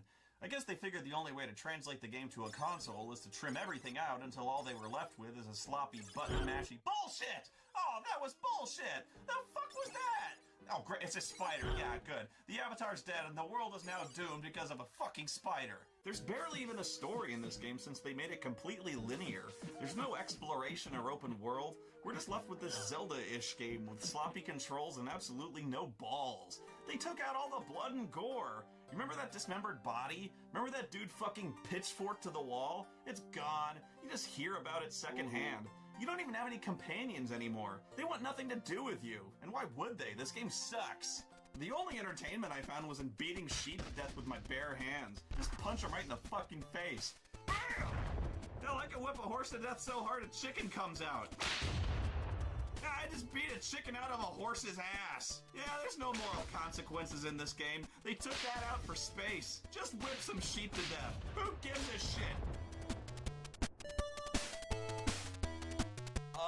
Oh, I take it back. It does punish you for being evil. Be good or you get more jokes. You can see both extremes here. This one lurches along like a clockwork turd because they tried to keep everything in, and this one becomes a completely different type of game with bad controls and worse hit detection because they ripped everything out. So that's when they decided to try something new and design an Ultima game specifically for the consoles. Ultima Runes of Virtue. Hey, you guys smell that? It smells like something that starts with a B and ends in trail. Okay, so first is character selection, but none of these people are the Avatar. These people are all companions of the Avatar. I think so. The names are there. Shamino, Yolo, Dupre. What's with the faces? They're not even close. And who the fuck is this? Yolo, it looks like Grant Imahara from Mythbusters. No, you know what? It looks like Ralph Macchio. What the fuck is going on here? It says you're playing the Avatar in this game, but I'm not the Avatar, it's the Karate Kid. That is so not what Yolo looks like. And he's the worst character, too. You can compare their starting abilities and equipment here. Like, Dupre has the most health, but low magic, and he starts with a sword and armor. Okay, whereas Yolo is a complete pussy, and he starts with a bow and a hamburger. He starts with a fucking hamburger. Yeah, Mariah gets a wand of fireballs, Yolo gets a Big Mac. I haven't even started playing yet and I'm pissed off. This game's already completely shit the bed. What is up with the hamburger? Jesus Christ. Okay, so we've got a Black Knight as the villain here. Kind of a step down from the immortal Mondane and unbeatable Guardian, know what I'm saying? I'm bored. I've not had fun since I last terrorized Britannia. I know! I shall kidnap Lord Tholden. That should really annoy Lord British. Of course! I'm bored! I haven't had any fun since I last terrorized the world! Well, I know! I will kidnap Suzette Kimball, acting director of the United States Geological Survey! Oh, that'll really annoy President Obama! He then summons a Moongate right there, which is impossible, and appears right in the poor guy's home, which is impossible because Moongates do not work this way in Ultima. They open at fixed points at specific phases of the, moons, because, like they cared. The Black Knight's primary henchmen are trolls, who don't exactly instill much terror in his enemies. Perhaps they might be more intimidating if he gave them more destructive weapons than fucking boomerangs. So he brings the guy back to his room, which has a secret door leading to a prison cell next to it. I guess. Oh, whoa, hang on. Oh my god. Wait, stop, please. You remember in that one time in Final Fantasy 13 where I started talking about the robes, like I completely obsessed over it? And I tried to explain it as best I could, but it's like in 10 seconds, I had like 10 minutes of thoughts. I don't know. It's like when my brain sees something that's wrong, it devotes all of its runtime to its solution, and in that span of time, it's like time dilates, and I just have all these thoughts, and it just happened. Okay, these are pretty much my exact thoughts, in order, in the 10 seconds it took for this scene to play out. No joke. Why does he have 3 pictures of the same guy on the wall of his room? Wait, is that Lord Tholden? What the fuck it is? Is he obsessed with this guy? He's got pictures of this guy plastered all over the wall of his room, and now he's taking him down in the dungeon. Oh my god, he's gonna bring out the gimp. And there's his coat of arms on the wall with the feminine symbol inside of it. What? Why? It's not an Ankh. It doesn't look like one. Why would he have an Ankh if he's evil? Looks like the symbol for women. Holy shit, if I just take a step back and look at the big picture, I'm picking up a lot of weird symbolism here. Like, this entire room is the inside of the Black Knight's mind. His inner desires laid bare on the walls.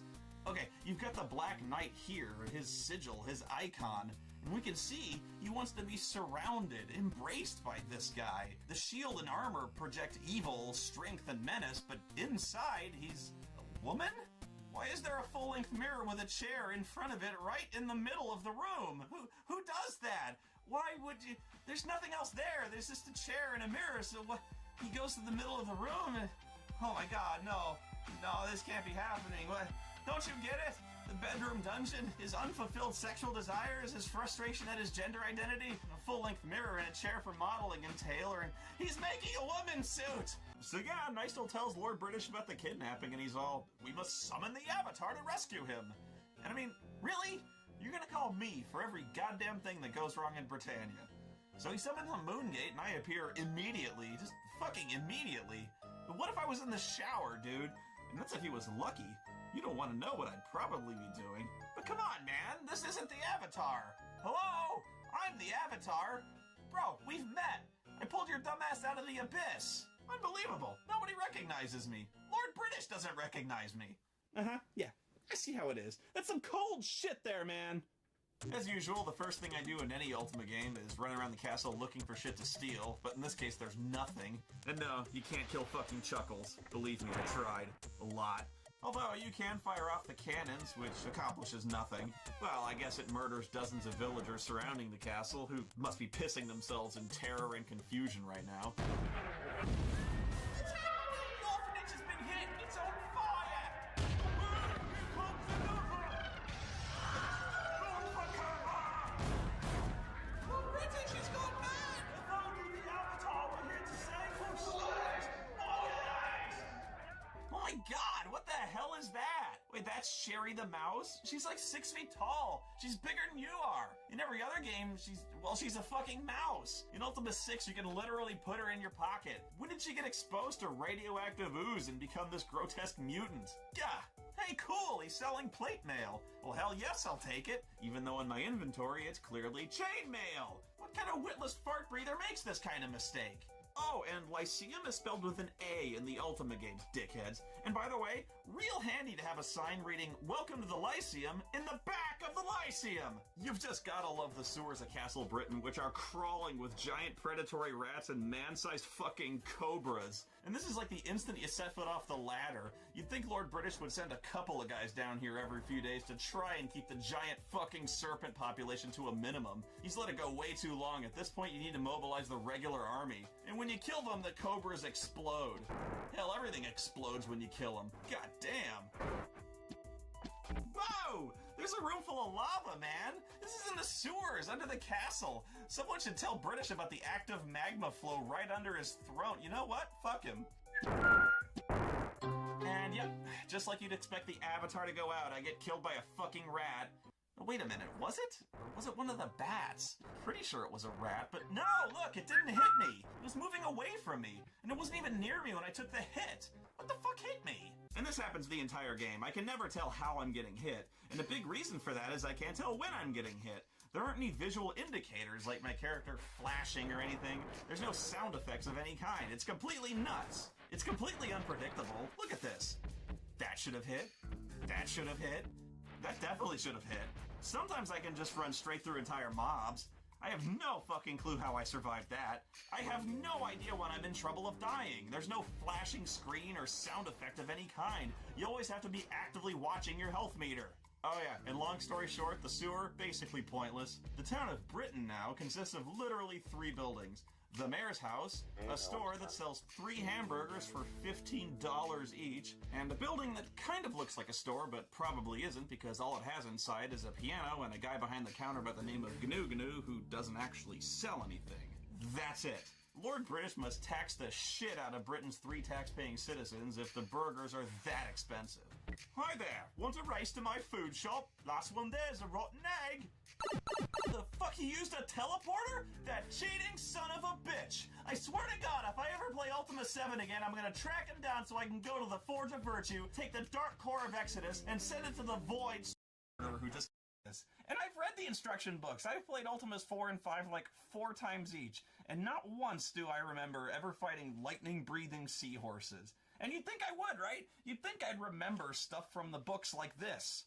These magical creatures appear quite fair and are not evil, but if offended, they make devastating enemies. And then in Ultima 5, the writer's just like, you know what?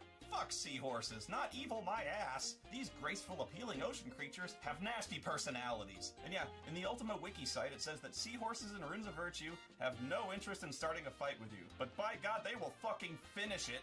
I don't know, my eyes must have just glazed over every single time I saw such a stupid monster entry. Your knowledge of the land shall be great. Most people remember the talking seahorse in Cove, who... Oh yeah, seahorses can talk, by the way, and cast spells. They appear to be a much more evolved species than we are, really. Anyway, he knows stuff about finding the Codex, but now that he's told me, I suppose I really don't need him anymore, now do I? Fuck you, Sparky! This town's lived in fear of you long enough! Cocktail sauce, bitch! You do rarely, and I mean very rarely, run into them as enemies in the game, but they're complete pushovers here, nowhere near the screaming, fast nightmare dragons they'd later become. As for Ultima 5, once I got a ship, I went looking for them, and it took me 2.5 hours before I managed to find a seahorse. And I literally only found a seahorse, and it never hit me a single time. So yeah, technically I screwed up, but I'm cutting myself some slack on this one because they're not the same monster. I mean, there's seahorses and then there's... seahorses! The rest of the enemies in this game are stupid too. We have giant frogs, again, infamous in fantasy literature for being a scourge on mankind. Look how many hits they can take. Frogs are badass, man. Frogs mess you up like Plaster Master. I'm sorry, I guess I'm still having problems getting beyond... Oh, come on! That was good thunder! There's these green dudes that I call orcs, but I don't even know what the fuck they are. Then there's trolls that sometimes shoot bows at you, but normally throw boomerangs at you, because when you think trolls, you think boomerangs. Nope. And wizards. The wizards are ridiculous. Sorry, I'm monologuing again. Even Nystel is the exact same character sprite. If one of these guys killed Nystel and took his place, nobody would ever know. Oh, what the fuck? There's exploding rabbits too? Yeah, after the seahorses, I'm not fucking with them. That rabbit's dynamite. Oh, what the fuck? What the hell are these things? What are they? I can't kill them either. They're completely immune to damage. Did Dr. Insano make these? They're like huge, floaty, fleshy testicles. And they keep chasing me. They just sort of rub themselves all over me, but they don't do any damage. The fuck is going on? This game is rubbing its balls on me. Stop rubbing your balls on me! And then there's cats. Yeah, I don't know what else to tell you. You tell me. I'm not being an ass here. What, you gonna tell me they're tigers or leopards or something? Because that makes way more sense in a dungeon in Britain. But they're not tigers, they sound like cats. Listen. Those are cats! I'm chopping cats into chunky fucking salsa with double battle axes. This is the dumbest selection of monsters in a fantasy game I've ever seen in my fucking life. Eventually, the Black Knight kidnaps all the mayors of Britannia, so you spend pretty much the entire game fucking bullshit! God damn it! Ready? Follow the leader. 1, 2, 3.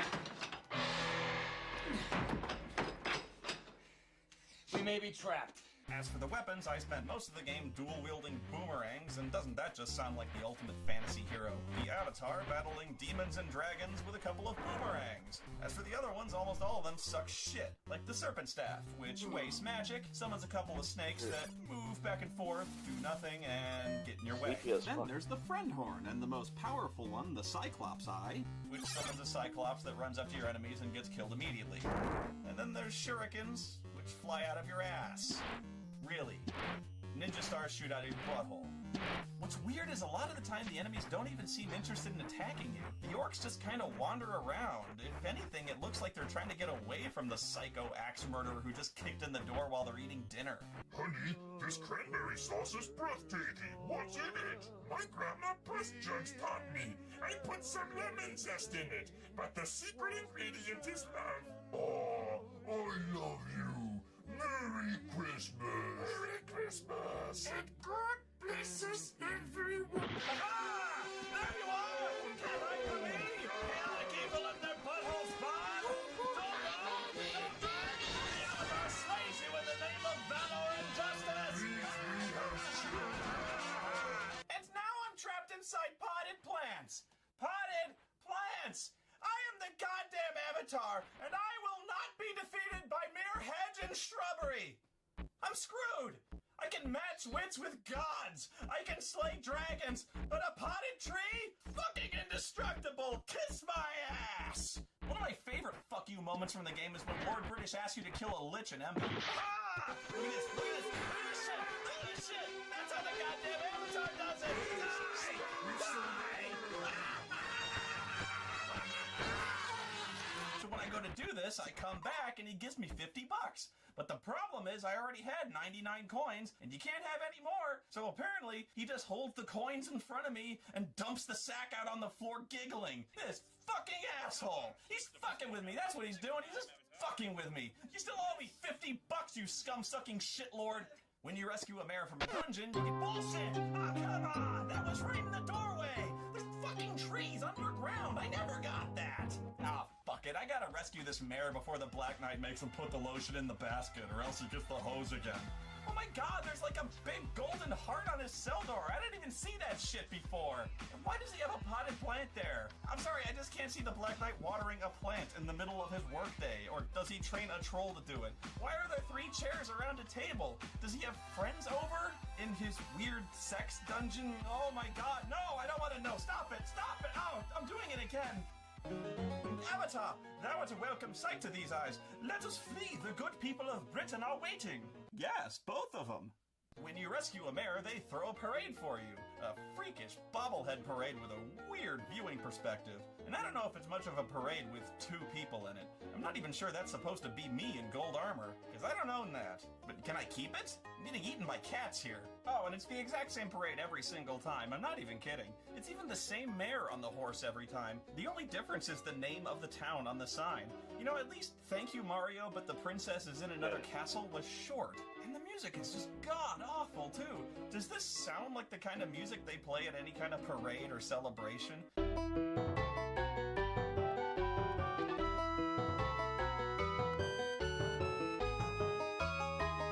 It sucks anyway. Is it a good thing then that there's almost no music whatsoever at any other point in the entire game? Seriously, there's no music. Check it out.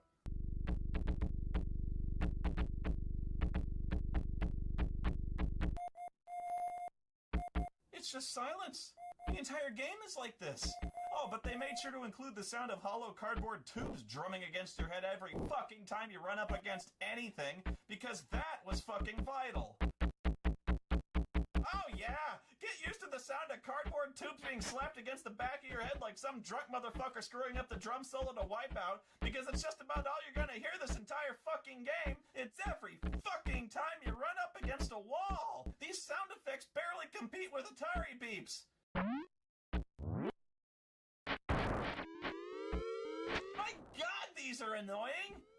you save the first 2 mares that you realize, like, oh my god, I've got like 6 more left. Maybe 7 if there's some kind of boss stage or something. And there is.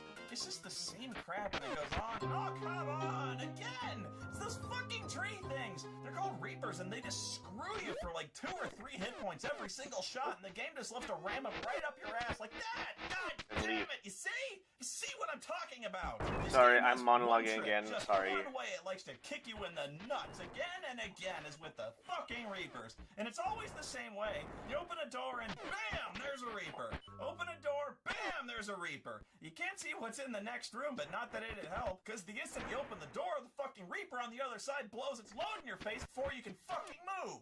These are what I call fuck you traps, which are traps you're guaranteed to walk into the first time because there's no possible way of knowing that they're there. But the developers put them in the game anyway. Why? Because fuck you. I also call them that because it's what you're gonna say every single time you walk into one.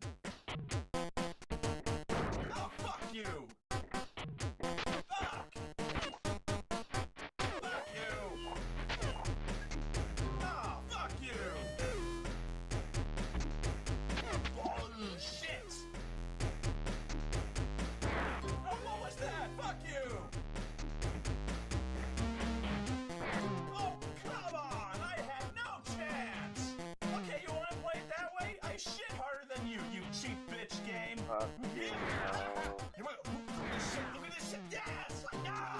No! Oh, fuck you! A dragon? Look at this room! Look at it! How did a dragon cram its big ass in this little room in the first place? Fuck! Fuck! Fucker mother! Oh, fuck that and fuck you! What the fuck? What just hit me? What the fuck was that? There was nothing. It just happened again. There's nothing there. What bullshit is this? If there's invisible monsters in this game, now I will seriously fucking again. What the fuck is? Literally nothing is hitting me now. Fuck this game. Fucking fucking Reapers. Oh.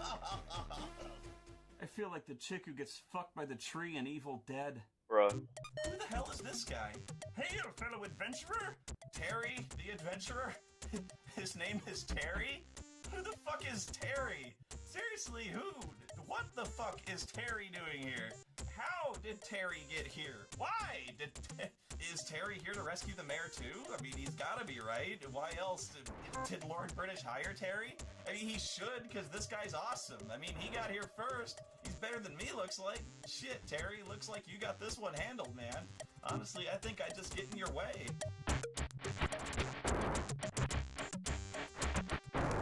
Oh, shit! Guys, I think I just killed the mayor. I didn't even know you could do that. Oh, hell, now Lord British is really gonna be annoyed. I have no idea if this was a bug or not, but I physically reset the game to avoid a corrupt save.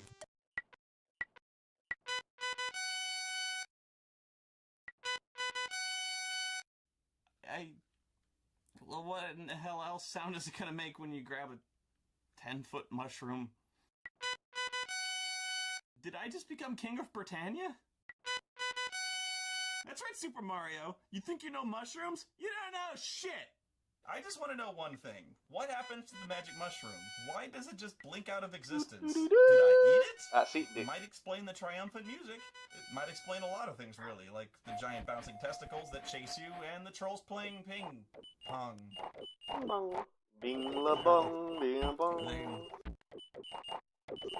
Anyone remember that TV series?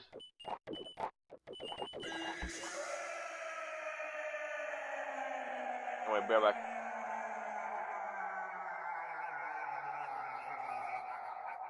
No, I'm not shitting you. This is some Easter egg room. This actually Trade happens. me. There's a room full of This trolls game playing tournament ping pong, and they don't give a shit about you no matter what It you has do. They nothing just keep to on do playing. with And XCOM. you come in here so you can get the Nothing. final weapon in the game. Nothing. The magic ping pong paddle. Okay, that's it. I quit. No, I'm done. That's because I can't. That right. Golf course. Everything about this game seems like it was a conscious choice to take you out of this fantasy world. Like, what do we choose for food? turkey leg, a pork chop, an apple. Nah, let's go with a hamburger. That's medieval. Here they go with soup, or gruel here, which is again weird, but better.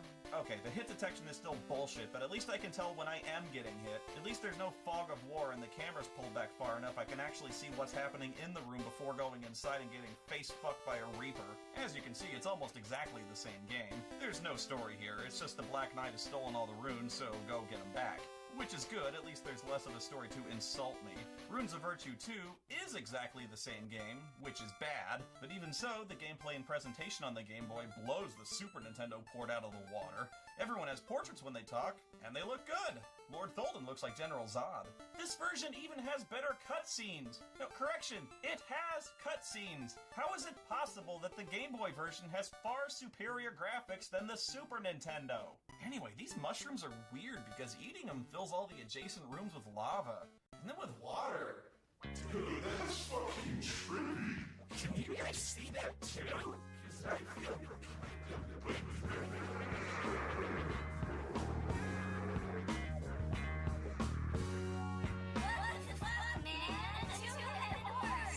Oh god! Dr. Insano is sort of horse ass to ass! Ass to ass! Oh!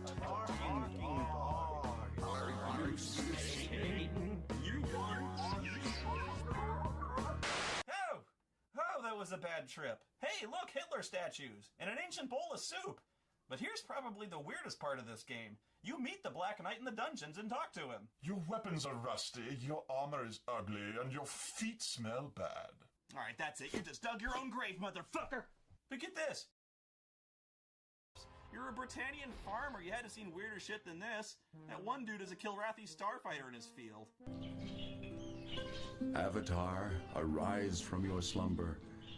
The Guardian has invaded Britannia, and Lord British has summoned you for your final adventure. And there we have it. 90 seconds. Impressive. It only took a minute and a half for this game's narrative to completely collapse in on itself. You know, it's not a good sign when the very first thing we see in this game completely contradicts the ending of the last game we played. And in case you need one, a very brief recap. At the conclusion of Ultima 8 Pagan, the Avatar lied, betrayed, murdered, and wreaked untold destruction on the world of Pagan so he could kill the Titans of the Four Elements and absorb their power to become a god and return to Britannia. He creates his own Black Gate and steps through to find Britannia as a barren wasteland, crushed under the massive red thumb of the Guardian. No! I slept too long!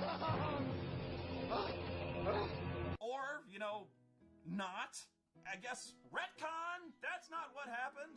He didn't go back to Britannia, even though that's what we just saw. Apparently the Avatar was really tired from all this becoming a god business and decided to go back to his home in fucking Texas and sleep it off for a while instead. I mean, I guess I can understand that. It's not like there was any sense of urgency to get back to Britannia. Oh, wait! Your two worlds will be crushed. Britannia first, then Earth. How do you fuck this up? I know I said I kind of retired the bit, but I gotta do it. I gotta break out the plot hole counter gimmick. Betrayal! So, for those of you playing at home, see if you can guess how high we'll finally end up getting, but my personal advice, woo! Avatar, arise from your slumber. The Guardian... Yeah, I passed out. Never mind, I'm okay. The Guardian has invaded Britannia. What, the Guardian, you say? No shit? Actually, you learn just a little bit later in the game that the Guardian really invaded Britannia about 20 years ago in Britannian time, and not only does the Avatar seem surprised and completely unaware that's even happened, but the guy talking to you talks like it just happened a few minutes ago, which may not seem like that big of a mistake to get all that worked up about, except for the fact that the guy making this mistake is the fucking Time Lord! Betrayal! The Guardian has invaded Britannia, and Lord British has summoned you for your final adventure. Well, then why didn't he summon my ass 20 goddamn years ago? Betrayed me! The Time Lord, no, not that one, this Time Lord, he tells you to get all your gear and get ready to go back to Britannia. This whole thing is obviously tutorial level to get you acclimated to the new interface, but why couldn't we just do this in Britannia or in a flashback? What was the point of this? Of changing the ending here and relocating everything to fucking Texas? What was the reasoning behind completely alienating your fan base by screwing your continuity in the fucking ear? Betrayed me! Why the fuck do I have a book about how fun it is to read books? Is the Avatar fucking retarded? Betrayed! You know what? Stupid question, as you'll soon see. Fuck you, EA. You killed Ultima. Fuck you! Surely you will not go adventuring without clothes. I think your clothes are in the bathroom. Where everyone keeps all their clothes. Oh, what, do people on Earth keep their clothes in their bedrooms? What idiots! You go get all your gear, like a belt with quick inventory slots, a backpack, a compass, a journal, everything except your Orb of the Moons.